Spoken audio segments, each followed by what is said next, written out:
Mister Singh productions ਤੇ ਗੁਰਬਾਣੀ ਕੀਰਤਨ ਢਾਡੀ ਵਾਰਾ ਕਥਾ ਕਵੀ ਸ਼੍ਰੀ ਵਾਰਾ ਲਾਈਵ ਕੀਰਤਨ ਦੇਖਣ ਲਈ ਹੁਣੇ ਸਬਸਕ੍ਰਾਈਬ ਕਰੋ ਅਤੇ ਬੈਲ ਦੀ ਘੰਟੀ ਵਜਾਉਣਾ ਨਾ ਭੁੱਲਣਾ। ਇੱਕ ਓੰਕਾਰ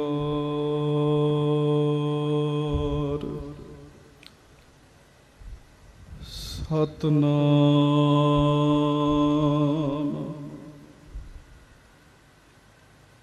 ਕਰਤਾ ਪੁਰਖ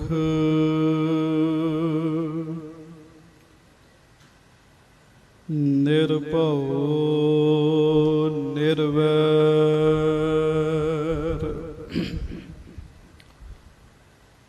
ਅਕਾਲ ਮੂਰਤ ਅਜੂਨੀ ਸੈਭੰ ਗੁਰ ਪ੍ਰਸਾਦ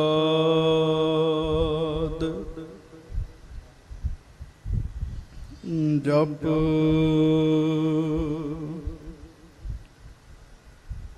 ਆਦ ਸਚ ਜੁਗਾਦ ਸਚ ਹੈ ਭੀ ਸਚ ਨਾਨਕ ਹੋਸੀ ਭੀ ਸਚ।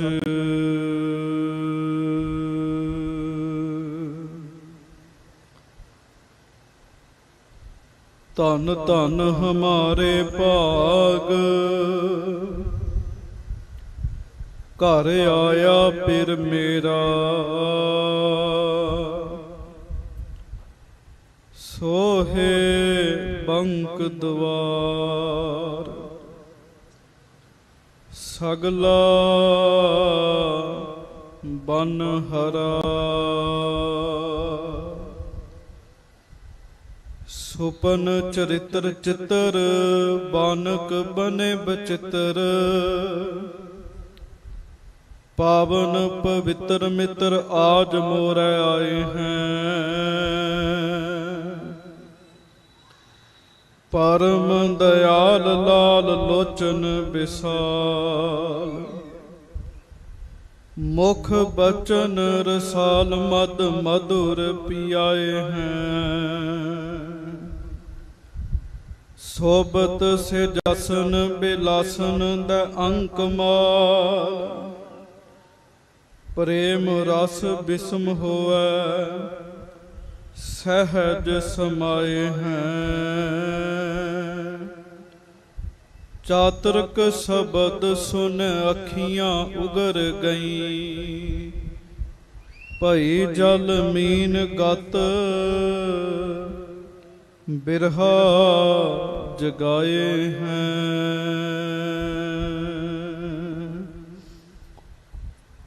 सतगुरु गरीब नवाज दीन दुनिया दे मालक चबर छत्र तखत दे मालक समरथ गुरु प्रतख गुरु दीन दयाल कृपाल अंतरजामी पूरन पार ब्रह्म परमेश्वर वाहिगुरु अकाल पुरख जी दा सरगुण स्वरूप धन धन धन श्री गुरु ग्रंथ साहिब महाराज जी दी पावन पवित्र हाजरी विखे इन्हां स्थानां दे उत्ते सुभाएमान सतगुरु जी दी प्यारी साजे नवाजी संगत जी आपां सारे ही अपने घरां तो चल के आए हां बाला प्रीतम सतगुरु धन गुरु हरकृष्ण साहिब महाराज जी दा आगमन गुरपुरब मनाउण वास्ते। कुछ समां आप जी दे नाल सतगुरां दी महिमा सिफत वडियाई शोभा उस दी सांझ पाउणी है। दास बेनती करे इन्हां गुरमुखां ने बड़ा वधिया उपराला कीता है। क्योंकि 8वें पातशाह महाराज जी का गुरपुरब गुरु हरकृष्ण साहब जी का संगतां बहुत घट मनाउंदियां हन। बहुत सारे प्रेमी धन गुरु नानक देव महाराज जी का गुरपुरब मनाउंदे हन और श्री गुरु गोबिंद सिंह साहब जी का गुरपुरब मनाउंदे हन। 8 पातशाहियां का गुरपुरब जिहड़ा है वो नहीं मनाया जाता। तुसीं अपने जीवन विच वेखिया होएगा कि गुरु अंगद देव महाराज जी का गुरपुरब कोई विरला ही मनाउंदा होएगा, गुरु अमरदास जी का गुरपुरब कोई विरला ही मनाउंदा होएगा। चाहीदा यह है सारे सतगुरां दा ही गुरपुरब बड़े चाअ दे नाल मनाया जावे। आओ बड़े प्यार दे नाल हुण कुछ समा आप जी ने कथा सुननी है। दास कथा आरंभ करन तो पहला आप जी दे चरनां विच बेनती करे, कथा करन वास्ते ते सुनन वास्ते कथा दा माहौल चाहीदा है। कीर्तन नूं करन सुनन वास्ते उत्साह की जरूरत हुंदी है, पर कथा वास्ते साध संगत की एकाग्रता की जरूरत हुंदी है। कथा एकाग्रता मंगदी है। इस करके आप जी जितने भी सतगुरां की हाजरी विच बैठे हो, कोशिश करो तन मन की एकाग्रता बना के बैठो। आओ प्यार नाल गज के सारी संगत फतेह बुलाओ जी। वाहिगुरु जी का खालसा वाहिगुरु जी की फतेह। आप जितने भी सतगुरां दे हजूर बैठे हो, फिर बेनती है गज के फतेह बुलाओ जी। वाहिगुरु जी का खालसा वाहिगुरु जी की फतेह। भाई नंद लाल साहब जी गुरु हरकृष्ण साहब महाराज जी की उस्तत लिखते हैं। भाई नंद लाल जी कौन होए है, पहला ये कह के फिर आपां महाराज जी का जस वडियाई शोभा करनी है। औरंगजेब दे दरबार दे विच साध संगत जी 1400 विद्वान सी। 1400 विद्वान रोम देश दे बादशाह ने उन्हां 1400 विद्वानां दी लियाकत चेक करने वास्ते कुरान शरीफ दी एक आयत अपने वकील दे हथ भेजी और ये आख्या भी औरंगजेब दे कोल 1400 विद्वान ने इस आयत दे अर्थ लिखा के लैके आ। और रूम देश तो साध संगत जी वो आयत लैके आया। जिवें आप बाणी पढ़न वाले सज्जन बैठे हो, महाराज जी की बाणी विच असी पाठ कहने हैं भी सुखमनी साहब जी का पाठ है, ये जपजी साहब का पाठ है, ये सोहिला साहब जी की बाणी का पाठ है। कुरान शरीफ विच आयत कहते हैं, असी पंक्ति शब्द वरतते हैं। साध संगत जी वो पंक्ति शब्द नहीं वरतते, वो सूरत कहते हैं। इस सूरत का अर्थ कुरान शरीफ की एक आयत लिख के लैके आया। औरंगजेब बादशाह का दरबार लगा, 1400 विद्वान बैठा है, एक आयत दे अर्थ करने हैं। 1400 विद्वानां नूं 2 दिन का समा दिता गया। उन्हां 1400 ने अपनों अपनी बुद्धि के अनुसार उहदे अर्थ लिखे। 2 दिन लगे उन्होंने पढ़न वाले नूं। 1400 अर्थ पढ़िया उन्हें। 1400 अर्थ बहुत हुंदा है, पर ओदी तसल्ली नहीं हुई। ਜਦੋਂ ਦੀ ਤਸੱਲੀ ਨਹੀਂ ਹੋਈ, ਔਰੰਗਜ਼ੇਬ ਬਾਦਸ਼ਾਹ ਬੜਾ ਮਹਿਸੂਸ ਕਰਦਾ ਵੀ 1400 ਪੜ੍ਹਿਆ ਲਿਖਿਆ ਵਿਦਵਾਨ ਰੱਖਿਆ, ਤਸੱਲੀ ਨਹੀਂ ਕਰਾ ਸਕੇ।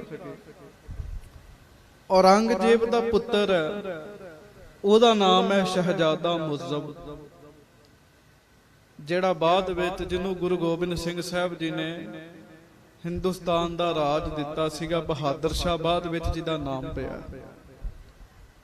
ਸ਼ਹਿਜ਼ਾਦਾ ਮੁਅੱਜ਼ਬ ਵੀ ਪੜ੍ਹਦਾ, ਨਾਲ ਕੰਮਕਾਰ ਵੀ ਦੇਖਦਾ। ਔਰੰਗਜ਼ੇਬ ਕਹਿਣ ਲੱਗਾ, ਸ਼ਹਿਜ਼ਾਦੇ ਮੁਅੱਜ਼ਮ, ਇਸ ਆਇਤ ਦੇ ਅਰਥ ਤੂੰ ਕਰਕੇ ਲੈ ਕੇ ਆ। ਜਦੋਂ ਉਹਨੇ ਉਸ ਆਇਤ ਪੜ੍ਹੀ, ਸ਼ਹਿਜ਼ਾਦਾ ਆਪਣੇ ਦਫ਼ਤਰ ਵਿੱਚ ਆ ਕੇ ਢਿੱਲਾ ਜਾ ਹੋ ਕੇ ਬੈਠ ਗਿਆ ਵੀ ਜੇ 1400 ਬੰਦਿਆਂ ਦੇ ਅਰਥ ਪਸੰਦ ਨਹੀਂ ਆਏ ਤੇ ਮੈਂ ਕਿੰਨੇ ਕੁ ਸੋਹਣੇ ਅਰਥ ਕਰ ਲਵਾਂਗਾ, ਅਰਥ ਮੇਰਾ ਕੀਤਾ ਵੀ ਪਸੰਦ ਨਹੀਂ ਆਉਣਾ। ਤੇ ਬਾਪ ਮੇਰਾ ਬੜਾ ਡਾਢਾ, ਭਰੀ ਸਭਾ ਵਿੱਚ ਮੇਰੀ ਲਾਹ ਪਾ ਕਰੇਗਾ, ਖਿੱਚ ਧੂ ਕਰੇਗਾ। ਸ਼ਹਿਜ਼ਾਦਾ ਢਿੱਲਾ ਜਿਹਾ ਹੋ ਕੇ ਬੈਠਾ। ਉਸੇ ਹੀ ਸ਼ਹਿਜ਼ਾਦੇ ਦੇ ਦਫ਼ਤਰ ਦੇ ਵਿੱਚ ਮੀਰ ਮੁੰਸ਼ੀ ਲੱਗੇ ਨੇ, ਭਾਈ ਨੰਦ ਲਾਲ ਸਾਹਿਬ ਜੀ। ਮੀਰ ਮੁੰਸ਼ੀ ਕਹਿੰਦੇ ਆ ਵੱਡੇ ਮੁੰਸ਼ੀ ਨੂੰ, ਬੜੇ ਪੜ੍ਹੇ ਲਿਖੇ ਵਿਦਵਾਨ। ਸ਼ਹਿਜ਼ਾਦਾ ਵੀ ਉਹਨਾਂ ਕੋਲੋਂ ਪੜ੍ਹਦਾ। ਜਦੋਂ ਮੀਰ ਮੁੰਸ਼ੀ ਲੱਗੇ ਆ ਤੇ ਸਾਧ ਸੰਗਤ ਜੀ ਸ਼ਹਿਜ਼ਾਦੇ ਨੂੰ ਉਦਾਸ ਦੇਖਿਆ। ਭਾਈ ਨੰਦ ਲਾਲ ਜੀ ਕਹਿਣ ਲੱਗੇ, ਸ਼ਹਿਜ਼ਾਦੇ ਤੂੰ ਉਦਾਸ ਕਿਉਂ ਹੈ? ਤੇ ਸ਼ਹਿਜ਼ਾਦੇ ਔਰੰਗਜ਼ੇਬ ਦੇ ਪੁੱਤਰ ਨੇ ਜਵਾਬ ਦਿੱਤਾ ਵੀ ਆਹ ਕੁਰਾਨ ਸ਼ਰੀਫ ਦੀ ਆਇਤ ਹੈ। 1400 ਦੇ 1400 ਵਿਦਵਾਨਾਂ ਨੇ ਅਰਥ ਕੀਤੇ ਆ, ਪਰ ਮੇਰੇ ਕੋਲ ਵਾਹਿਗੁਰੂ 1400 ਕੋਲੋਂ ਗੱਲ ਨਹੀਂ ਬਣੀ। ਮੇਰਾ ਪਿਤਾ ਕਹਿੰਦਾ ਤੂੰ ਵੀ ਅਰਥ ਕਰ, ਗੱਲ ਮੇਰੇ ਕੋਲੋਂ ਵੀ ਨਹੀਂ ਬਣਨੀ, ਕੱਲ ਸਭਾ ਵਿੱਚ ਮੇਰੀ ਲਾਹ ਪਾ ਹੋਏਗੀ। ਤੇ ਭਾਈ ਨੰਦ ਲਾਲ ਜੀ ਕਹਿਣ ਲੱਗੇ ਵੀ ਲਿਆ ਮੈਨੂੰ ਦਿਖਾ ਆਇਤ। ਜਦੋਂ ਨਾ ਆਇਤ ਦੇਖੀ, ਵਿਦਵਾਨ ਸਨ ਸਾਧ ਸੰਗਤ ਜੀ। ਇਹ ਜਿਹੜੇ ਵਿਦਵਾਨ ਹੁੰਦੇ ਆ ਨਾ, ਇਹ ਵੀ ਅਵਤਾਰ ਹੀ ਹੁੰਦੇ ਨੇ ਵਿਦਿਆ ਦੇ। ਦਸਮ ਗ੍ਰੰਥ ਜੀ ਦੇ ਵਿੱਚ ਗੁਰੂ ਗੋਬਿੰਦ ਸਿੰਘ ਸਾਹਿਬ ਜੀ ਨੇ ਬ੍ਰਹਮਾ ਜੀ ਦੇ 7 ਅਵਤਾਰ ਲਿਖੇ ਆ। ਤੇ ਬ੍ਰਹਮਾ ਕੀ ਹੈ? ਵਿਦਿਆ ਵਾਲੀ ਸ਼ਕਤੀ ਹੈ ਇੱਕ ਪਰਮੇਸ਼ਰ ਦੀ। ਜਿਹੜੇ ਪੜ੍ਹੇ ਲਿਖੇ ਨੇ, ਵਿਦਵਾਨ ਨੇ, ਆਪ ਵੀ ਰੌਸ਼ਨ ਹੋ ਗਏ ਆ, ਦੂਜਿਆਂ ਨੂੰ ਵੀ ਰੌਸ਼ਨ ਕਰਦੇ ਆ। ਇਹ ਵੀ ਅਵਤਾਰ ਹੀ ਹੁੰਦੇ ਆ। ਭਾਈ ਨੰਦ ਲਾਲ ਜੀ ਬੜੇ ਆਲਮ ਫਾਜ਼ਲ ਵਿਦਵਾਨ। ਭਾਈ ਨੰਦ ਲਾਲ ਜੀ ਨੇ ਪਤਾ ਕੀ ਕੀਤਾ? ਉਸ ਆਇਤ ਉੱਤੇ ਬੜਾ ਸੋਹਣਾ ਆਰਟੀਕਲ ਤਿਆਰ ਕਰ ਦਿੱਤਾ, ਲੇਖ ਤਿਆਰ ਕਰ ਦਿੱਤਾ। ਕਹਿੰਦੇ ਲੈ ਸ਼ਹਿਜ਼ਾਦੇ, ਕੱਲ ਨੂੰ ਆਪਣੇ ਪਿਤਾ ਨੂੰ ਇਹ ਤੂੰ ਅਰਥ ਦਿਖਾ ਦੀ। ਔਰੰਗਜ਼ੇਬ ਦੇ ਦਰਬਾਰ ਚ ਅਗਲੇ ਦਿਨ ਸ਼ਹਿਜ਼ਾਦਾ ਪਹੁੰਚਿਆ। ਜਦੋਂ ਉਹਨੇ ਅਰਥ ਵਿਖਾਏ, ਵਕੀਲ ਨੇ ਵੀ ਅਰਥ ਪੜ੍ਹੇ ਜਿਹੜਾ ਰੂਮ ਤੋਂ ਆਇਆ ਸੀਗਾ। ਉਹ ਅਰਥ ਸੁਣ ਕੇ ਪੜ੍ਹ ਕੇ ਬੜੇ ਖੁਸ਼ ਹੋਏ। ਔਰੰਗਜ਼ੇਬ ਕਹਿਣ ਲੱਗਾ ਤੂੰ ਮੇਰਾ ਪੁੱਤਰ ਹੈ, ਮੈਨੂੰ ਤੇਰੀ ਲਿਆਕਤ ਦਾ ਪਤਾ ਹੈ। ਇਹ ਅਰਥ ਤੂੰ ਨਹੀਂ ਲਿਖੇ, ਤੂੰ ਕਿਸੇ ਕੋਲੋਂ ਲਿਖਵਾਏ ਆ, ਪਤਾ ਲੱਗ ਜਾਂਦਾ ਹੈ। ਤੇ ਤੂੰ ਮੇਰਾ ਹੀ ਪੁੱਤ ਹੈ, ਮੈਨੂੰ ਪਤਾ ਹੈ ਤੂੰ ਇੰਨਾ ਵਿਦਵਾਨ ਨਹੀਂ ਹੈ ਜਿੰਨੀ ਵਿਦਵਤਾ ਵਾਲੇ ਸ਼ਬਦ ਲਿਖੇ ਆ। ਸੱਚ ਸੱਚ ਦੱਸ ਅਰਥ ਕਿੰਨੇ ਲਿਖੇ ਆ? ਤੇ ਸ਼ਹਿਜ਼ਾਦਾ ਫਿਰ ਡਰਦਾ ਡਰਦਾ ਦੱਸਦਾ ਹੈ। ਕਹਿੰਦਾ ਜੀ ਮੇਰੇ ਦਫ਼ਤਰ ਵਿੱਚ ਮੀਰ ਮੁੰਸ਼ੀ ਨੇ ਉਹਨਾਂ ਅਰਥ ਲਿਖੇ ਆ। ਨਰੰਗਾ ਕਹਿੰਦਾ ਉਹਦਾ ਨਾਮ ਕੀ ਹੈ? ਸ਼ਹਿਜ਼ਾਦਾ ਕਹਿਣ ਲੱਗਾ ਜੀ ਉਹਦਾ ਨਾਮ ਹੈ ਭਾਈ ਨੰਦ ਲਾਲ।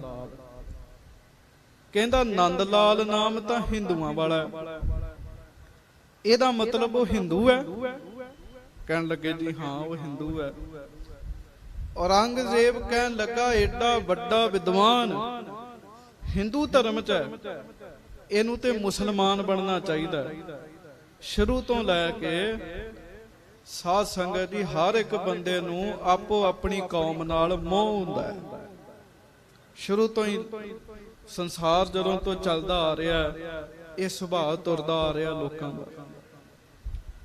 ਜਿਹੜੇ ਸਿੱਧ ਸਨ ਨਾ, ਉਹਨਾਂ ਗੁਰੂ ਨਾਨਕ ਸਾਹਿਬ ਜੀ ਦੇ ਦਰਸ਼ਨ ਕੀਤੇ ਤੇ ਸਿੱਧ ਵੀ ਚਾਹੁੰਦੇ ਸਨ ਗੁਰੂ ਨਾਨਕ ਸਾਹਿਬ ਸਿੱਧ ਬਣ ਜਾਣ, ਸਾਰੀ ਦੁਨੀਆ ਹੀ ਸਾਡੇ ਮਤ ਅਨੁਸਾਰ ਚੱਲੇ। ਭਾਈ ਗੁਰਦਾਸ ਜੀ ਲਿਖਦੇ, ਸਿੱਧੀ ਮਨੀ ਵਿਚਾਰਿਆ ਕਿਵੇਂ ਦਰਸ਼ਨ ਇਹ ਲੇਵੇ ਬਾਲਾ। ਇਹ ਸਿੱਧ ਕਿਵੇਂ ਬਣੇ? ਨਰੰਗੇ ਨੂੰ ਵੀ ਆਪਣੀ ਕੌਮ ਨਾਲ ਮੋਹ ਸੀ, ਕਹਿਣ ਲੱਗਾ ਇਹਨੂੰ ਮੁਸਲਮਾਨ ਹੋਣਾ ਚਾਹੀਦਾ। ਜੇ ਨੰਦ ਲਾਲ ਮੁਸਲਮਾਨ ਨਹੀਂ ਬਣਦਾ, ਇਹਨੂੰ ਮਾਰ ਦਿਓ, ਕੱਲ ਤੱਕ ਦਾ ਸਮਾਂ ਦੇ ਦਿਓ, ਕੱਲ ਉਹਨੂੰ ਮੇਰੇ ਕੋਲ ਲੈ ਕੇ ਆਓ। ਭਾਈ ਨੰਦ ਲਾਲ ਜੀ ਦੇ ਬਾਰੇ ਇਹ ਸੁਣ ਕੇ ਸ਼ਹਿਜ਼ਾਦਾ ਚਿੰਤਾ 'ਚ ਪੈ ਗਿਆ। ਸ਼ਹਿਜ਼ਾਦਾ ਹੋਰ ਢਿੱਲਾ ਜਿਹਾ ਚਿਹਰਾ ਲੈ ਕੇ ਤੇ ਸਾਧ ਸੰਗਤ ਜੀ ਉਹ ਵਾਪਸ ਭਾਈ ਨੰਦ ਲਾਲ ਜੀ ਕੋਲ ਆਇਆ। ਭਾਈ ਨੰਦ ਲਾਲ ਜੀ ਕਹਿੰਦੇ, ਕੀ ਗੱਲ, ਅਰਥ ਨਹੀਂ ਸਹੀ ਹੋਏ? ਤੂੰ ਫਿਰ ਢਿੱਲਾ ਚਿਹਰਾ ਲੈ ਕੇ ਆਇਆ? ਉਹ ਕਹਿਣ ਲੱਗਾ, ਕਹਿੰਦਾ ਨਹੀਂ ਜੀ, ਅਰਥ ਤੇ ਬੜੇ ਸੋਹਣੇ ਹੋਏ ਆ, ਪਰ ਕੰਮ ਵਿਗੜ ਗਿਆ। ਤੁਹਾਡੀ ਜਾਨ ਖਤਰੇ 'ਚ ਪੈ ਗਈ ਹੈ। ਜੇ ਜਾਨ ਬਚਾਉਣੀ ਹੈ ਤੇ ਧਰਮ ਬਦਲ ਲਓ। ਤੇ ਭਾਈ ਨੰਦ ਲਾਲ ਜੀ ਸੋਚਦੇ ਆ ਵੀ ਮੈਂ ਧਰਮ ਨਹੀਂ ਛੱਡਣਾ, ਪਰ ਜੇ ਧਰਮ ਨਹੀਂ ਛੱਡਦੇ ਤੇ ਮੌਤ ਹੈ। ਤੇ ਸ਼ਹਿਜ਼ਾਦੇ ਨੂੰ ਪੁੱਛਦੇ ਵੀ ਮੈਂ ਧਰਮ ਵੀ ਨਹੀਂ ਛੱਡਣਾ ਤੇ ਮੈਂ ਮਰਨਾ ਵੀ ਨਹੀਂ ਚਾਹੁੰਦਾ, ਮੈਂ ਕੀ ਕਰਾਂ? ਸ਼ਹਿਜ਼ਾਦਾ ਕਹਿੰਦਾ, ਕਿਤੇ ਭੱਜ ਜਾਓ, ਇੱਥੋਂ ਨਿਕਲ ਜਾਓ ਦਿੱਲੀ ਚੋਂ। ਉਹ ਕਹਿਣ ਲੱਗਾ, ਜਿੱਥੇ ਮੈਂ ਜਾਵਾਂਗਾ, ਭਾਈ ਨੰਦ ਲਾਲ ਜੀ ਨੇ ਕਿਹਾ, ਜਿੱਥੇ ਮੈਂ ਜਾਵਾਂਗਾ ਤੇਰੇ ਪਿਤਾ ਦਾ ਰਾਜ ਹੈ, ਮੈਨੂੰ ਫੜ ਲੈਣਗੇ। ਹਿੰਦੁਸਤਾਨ ਦੇ ਕਿਸੇ ਰਾਜੇ ਨੇ ਮੈਨੂੰ ਪਨਾਹ ਨਹੀਂ ਦੇਣੀ। ਕਹਿੰਦੇ ਗੱਲ ਤੇ ਠੀਕ ਹੈ। ਤੇ ਫਿਰ ਸ਼ਹਿਜ਼ਾਦਾ ਹੀ ਕਹਿਣ ਲੱਗਾ ਭਾਈ ਨੰਦ ਲਾਲ, ਸਾਰੇ ਹਿੰਦੁਸਤਾਨ 'ਚ ਕਸ਼ਮੀਰ ਤੋਂ ਲੈ ਕੇ ਕੰਨਿਆ ਕੁਮਾਰੀ ਤੱਕ ਮੇਰੇ ਪਿਤਾ ਦਾ ਹੁਕਮ ਚੱਲਦਾ ਹੈ, ਪਰ ਇੱਕ ਧਰਤੀ ਐਸੀ ਹੈ ਜਿੱਥੇ ਮੇਰੇ ਪਿਤਾ ਦਾ ਹੁਕਮ ਨਹੀਂ ਚੱਲਦਾ। ਕਹਿੰਦਾ, ਉਹ ਕਿਹੜੀ ਧਰਤੀ ਹੈ?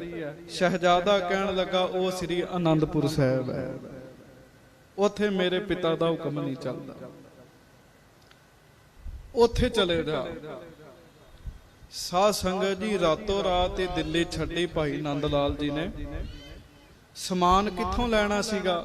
ਆਪਣੀ ਜਾਨ ਬਚਾਉਣ ਦੇ ਲਾਲੇ ਪਏ ਸਨ। ਰਾਤੋਂ ਰਾਤ ਦਿੱਲੀ ਛੱਡੀ, ਵਾਹੋ ਦਾਹੀ ਤੁਰੇ ਤੇ ਸਾਧ ਸੰਗਤ ਜੀ ਦਿੱਲੀ ਤੋਂ ਅਨੰਦਪੁਰ ਸਾਹਿਬ ਆਏ। ਰਸਤੇ ਦੇ ਵਿੱਚ ਸੋਚਦੇ ਆ, ਸਤਿਗੁਰਾਂ ਦੇ ਕੋਲ ਜਾਣਾ ਹੈ, ਖਾਲੀ ਹੱਥ ਜਾਵਾਂ? ਸਾਡੇ ਗ੍ਰੰਥਾਂ 'ਚ ਲਿਖਿਆ, ਵੈਦ ਰਾਜ ਗੁਰੂ ਪੀਰ ਪਹਿ, ਵੈਦ ਰਾਜ ਨਿਰਪ ਜੋਤਸ਼ੀ, ਅਵਰ ਸੰਤ ਢਿਗ ਜਾਏ, ਰਿਕਤ ਪਾਨ ਨਾ ਜਾਈਏ, ਫਲ ਦੀਏ ਫਲ ਪਾਏ। ਕਹਿੰਦੇ ਮਹਾਂਪੁਰਖਾਂ ਕੋਲ, ਰਾਜੇ ਕੋਲ, ਵੈਦ ਕੋਲ, ਵਿਦਵਾਨ ਕੋਲ ਖਾਲੀ ਹੱਥ ਨਾ ਜਾਓ, ਜਦੋਂ ਜਾਓ ਕੁਝ ਲੈ ਕੇ ਜਾਓ। ਔਰ ਇਹ ਵੀ ਮਹਾਂਪੁਰਖਾਂ ਦੇ ਕੋਲੋਂ ਮੈਂ ਬੋਲ ਸੁਣਿਆ, ਕਹਿੰਦੇ ਜਦੋਂ ਕਿਸੇ ਰੱਬ ਦੇ ਪਿਆਰੇ ਕੋਲ ਆਉਣਾ, ਫੁੱਲ ਹੀ ਤੋੜ ਕੇ ਲੈ ਆਓ ਭੇਟਾ ਵਜੋਂ, ਖਾਲੀ ਹੱਥ ਨਹੀਂ ਜਾਣਾ ਚਾਹੀਦਾ।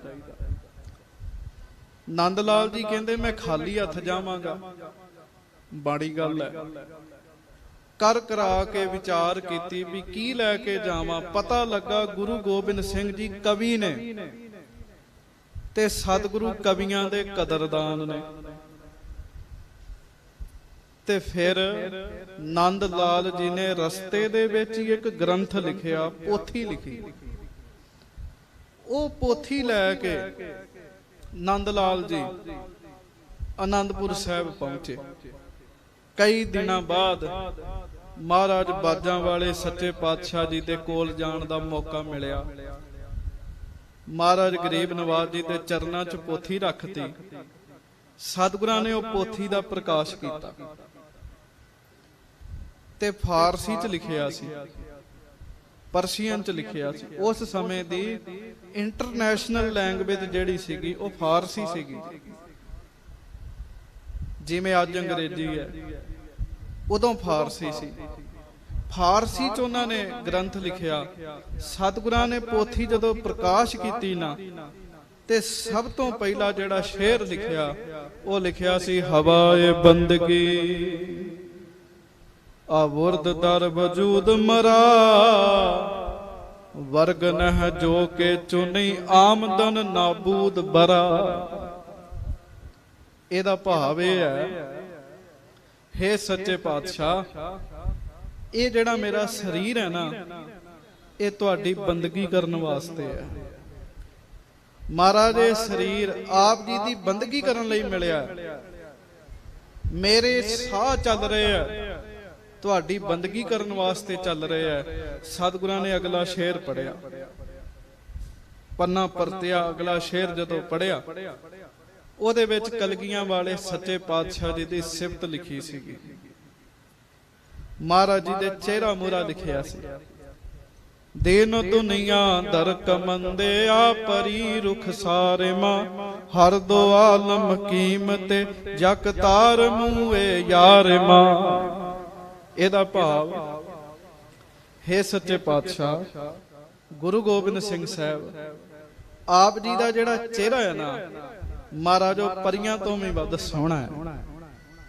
ਆਪ ਜੀ ਦੇ ਇੱਕ ਕੇਸ ਵਿੱਚ ਦੀਨ ਤੇ ਦੁਨੀਆ ਦੋ ਜਹਾਨ ਜਿਹੜੇ ਹੈ ਸਤਿਗੁਰੂ ਜੀ ਉਹ ਬੱਝੇ ਹੋਏ ਨੇ। ਸਾਧ ਸੰਗਤ ਜੀ ਜਦੋਂ ਇਸ ਤਰ੍ਹਾਂ ਮਹਾਰਾਜ ਦੀ ਸਿਫਤ ਲਿਖੀ, ਮਹਾਰਾਜ ਜੀ ਨੇ ਪੜ੍ਹੀ, ਸਤਿਗੁਰੂ ਪ੍ਰਸੰਨ ਹੋਏ। ਮਹਾਰਾਜ ਕਹਿਣ ਲੱਗੇ, ਨੰਦ ਲਾਲ, ਇਸ ਪੋਥੀ ਦਾ ਨਾਮ ਕੀ ਲਿਖਿਆ ਰੱਖਿਆ? ਕਹਿੰਦੇ ਮਹਾਰਾਜ ਇਹਦਾ ਨਾਮ ਹੈ ਬੰਦਗੀ ਨਾਮਾ, ਤੁਹਾਡੀ ਬੰਦਗੀ ਕਰਨ ਲਈ ਹੈ। ਸਤਿਗੁਰੂ ਕਹਿਣ ਲੱਗੇ, ਬੰਦਗੀ ਨਾਮਾ ਵੀ ਠੀਕ ਹੈ, ਪਰ ਅਸੀਂ ਇਹਦਾ ਨਾਮ ਬਦਲ ਕੇ ਜ਼ਿੰਦਗੀ ਨਾਮਾ ਰੱਖ ਦਿੱਤਾ। ਸਾਡੇ ਸਿੱਖ ਪੜਿਆ ਕਰਨਗੇ, ਉਹਨਾਂ ਨੂੰ ਜ਼ਿੰਦਗੀ ਮਿਲਿਆ ਕਰੇਗੀ। ਸਾਧ ਸੰਗਤ ਜੀ, ਭਾਈ ਨੰਦ ਲਾਲ ਜੀ ਫਿਰ ਸਤਿਗੁਰਾਂ ਦੇ ਚਰਨਾਂ ਵਿੱਚ ਲੰਮਾ ਸਮਾਂ ਰਹੇ।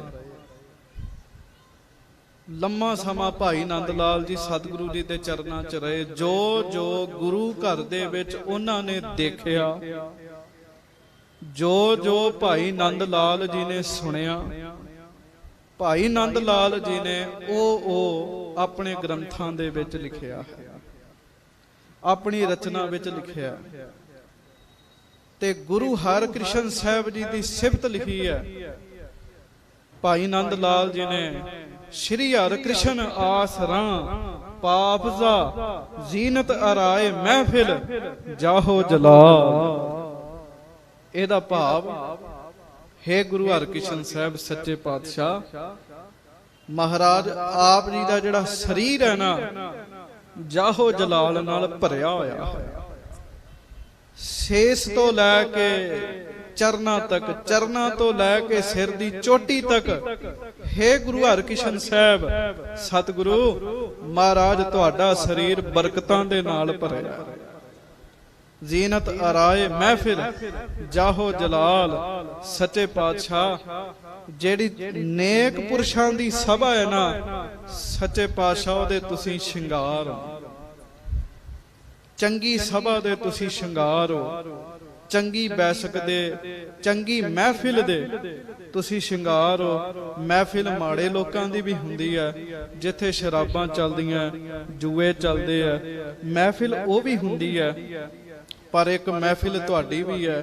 ਬਾਣੀ ਚ ਮਹਾਰਾਜ ਕਹਿੰਦੇ ਆ, ਸੱਚੀ ਬੈਸਕ ਤਿਨਾ ਸੰਗ, ਜਿਨ ਸੰਗ ਜਪੀਐ ਨਾਉ।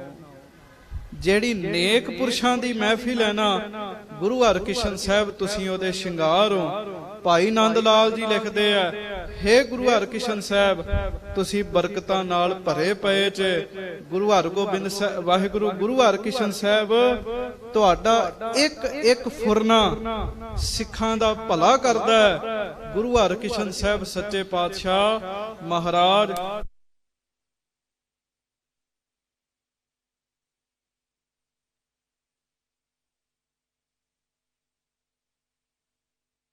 ਦੁੱਖ ਦੂਰ ਹੋ ਜਾਂਦਾ।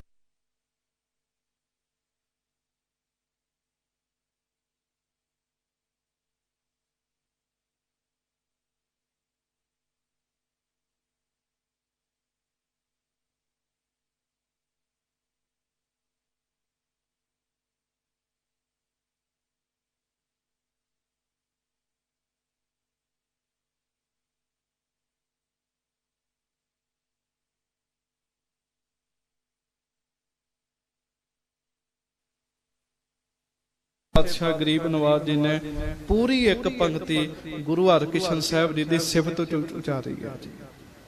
ਮਹਾਰਾਜ ਜੀ ਦੇ ਜੀਵਨ ਉੱਤੇ ਬੇਨਤੀ ਕਰਾਂ, ਸਤਿਗੁਰਾਂ ਦੀ ਕਥਾ ਕਰਾਂ। ਉਹਦੇ ਤੋਂ ਪਹਿਲਾਂ ਜਿੰਨੇ ਤੁਸੀਂ ਬੈਠੇ ਹੋ, ਸੁਰਤ ਕਰਕੇ ਮਹਿਸੂਸ ਕਰੋ ਅਸੀਂ ਸਤਿਗੁਰਾਂ ਦੇ ਚਰਨਾਂ ਵਿੱਚ ਬੈਠੇ ਗੁਰੂ ਹਰਕ੍ਰਿਸ਼ਨ ਸਾਹਿਬ ਜੀ ਦੇ। ਤੇ ਪਿਆਰ ਨਾਲ ਇਹ ਪੰਕਤੀ ਪੜੋ। ਸ੍ਰੀ ਹਰਿ ਕ੍ਰਿਸ਼ਨ ਧਿਆਈਐ, ਸ੍ਰੀ ਹਰਿ ਕ੍ਰਿਸ਼ਨ ਧਿਆਈਐ,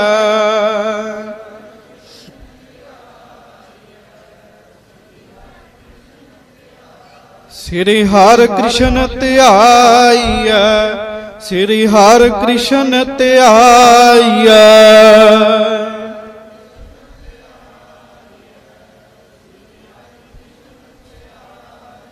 ਜਿਸ ਡਿਠੇ ਸਭ ਦੁਖ ਜਾਏ, ਜਿਸ ਡਿਠੇ ਸਭ ਦੁਖ ਜਾਏ।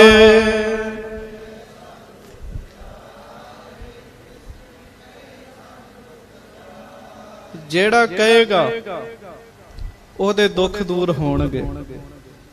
ਸਾਧ ਸੰਗਤ ਜੀ, ਆਪਾਂ ਜਿੰਨੇ ਬੈਠੇ ਆ ਨਾ, ਕੋਈ ਵਿਰਲਾ ਮਹਾਂਪੁਰਖ ਹੋਏਗਾ ਰੱਬ ਦਾ ਪਿਆਰਾ ਨਾਮ ਜਪਣ ਵਾਲਾ ਜਿਹਨੂੰ ਦੁੱਖ ਨਹੀਂ ਹੈਗਾ। ਨਹੀਂ ਤਾਂ ਆਪਾਂ ਜਿੰਨੇ ਬੈਠੇ ਆ, ਛੋਟੇ ਤੋਂ ਲੈ ਕੇ ਵੱਡੇ ਤੱਕ, ਸਭ ਦੀ ਨਬਜ਼ ਫੜ ਕੇ ਵੇਖ ਲਓ। ਹੋਰ ਕੋਈ ਦੁੱਖ ਨਹੀਂ ਤਾਂ ਇੱਕ ਦੁੱਖ ਤਾਂ ਸਭ ਨੂੰ ਹੀ ਲੱਗਾ ਹੈ। ਮਹਾਰਾਜ ਬਾਣੀ ਚ ਕਹਿੰਦੇ ਆ, ਉਹ ਕਿਹੜਾ ਦੁੱਖ ਹੈ? ਉਹ ਹੈ ਚਿੰਤਾ ਦਾ ਦੁੱਖ। ਮਹਾਰਾਜ ਕਹਿੰਦੇ ਚਿੰਤਤ ਹੀ ਦਿਸੈ ਸਭ ਕੋਏ। ਚਿੰਤਾ ਦਾ ਦੁੱਖ ਸਭ ਨੂੰ ਲੱਗਾ। ਤੇ ਸਾਧ ਸੰਗਤ ਜੀ, ਗੁਰੂ ਗੋਬਿੰਦ ਸਿੰਘ ਸਾਹਿਬ ਕਿਰਪਾ ਕਰਦੇ, ਕਹਿੰਦੇ ਜਿਹੜੇ ਗੁਰੂ ਹਰਕ੍ਰਿਸ਼ਨ ਸਾਹਿਬ ਨੂੰ ਧਿਆਉਂਦੇ ਆ ਨਾ, ਉਹਨਾਂ ਦੇ ਸਾਰੇ ਦੁੱਖ ਦੂਰ ਹੁੰਦੇ ਆ। ਦੁੱਖ ਵੀ ਤਿੰਨ ਤਰ੍ਹਾਂ ਦੇ ਆ, ਆਦ, ਵਿਆਦ, ਉਪਾਦ। ਮੈਂ ਅੱਗੇ ਜਾ ਕੇ ਜ਼ਿਕਰ ਕਰਾਂਗਾ। ਪਹਿਲਾਂ ਪਿਆਰ ਨਾਲ ਗੱਜ ਕੇ ਕਹੋ, ਜਿਸ ਡਿਠੇ ਸਭ ਦੁੱਖ ਜਾਏ, ਜਿਸ ਡਿਠੇ ਸਭ ਦੁੱਖ ਜਾਏ।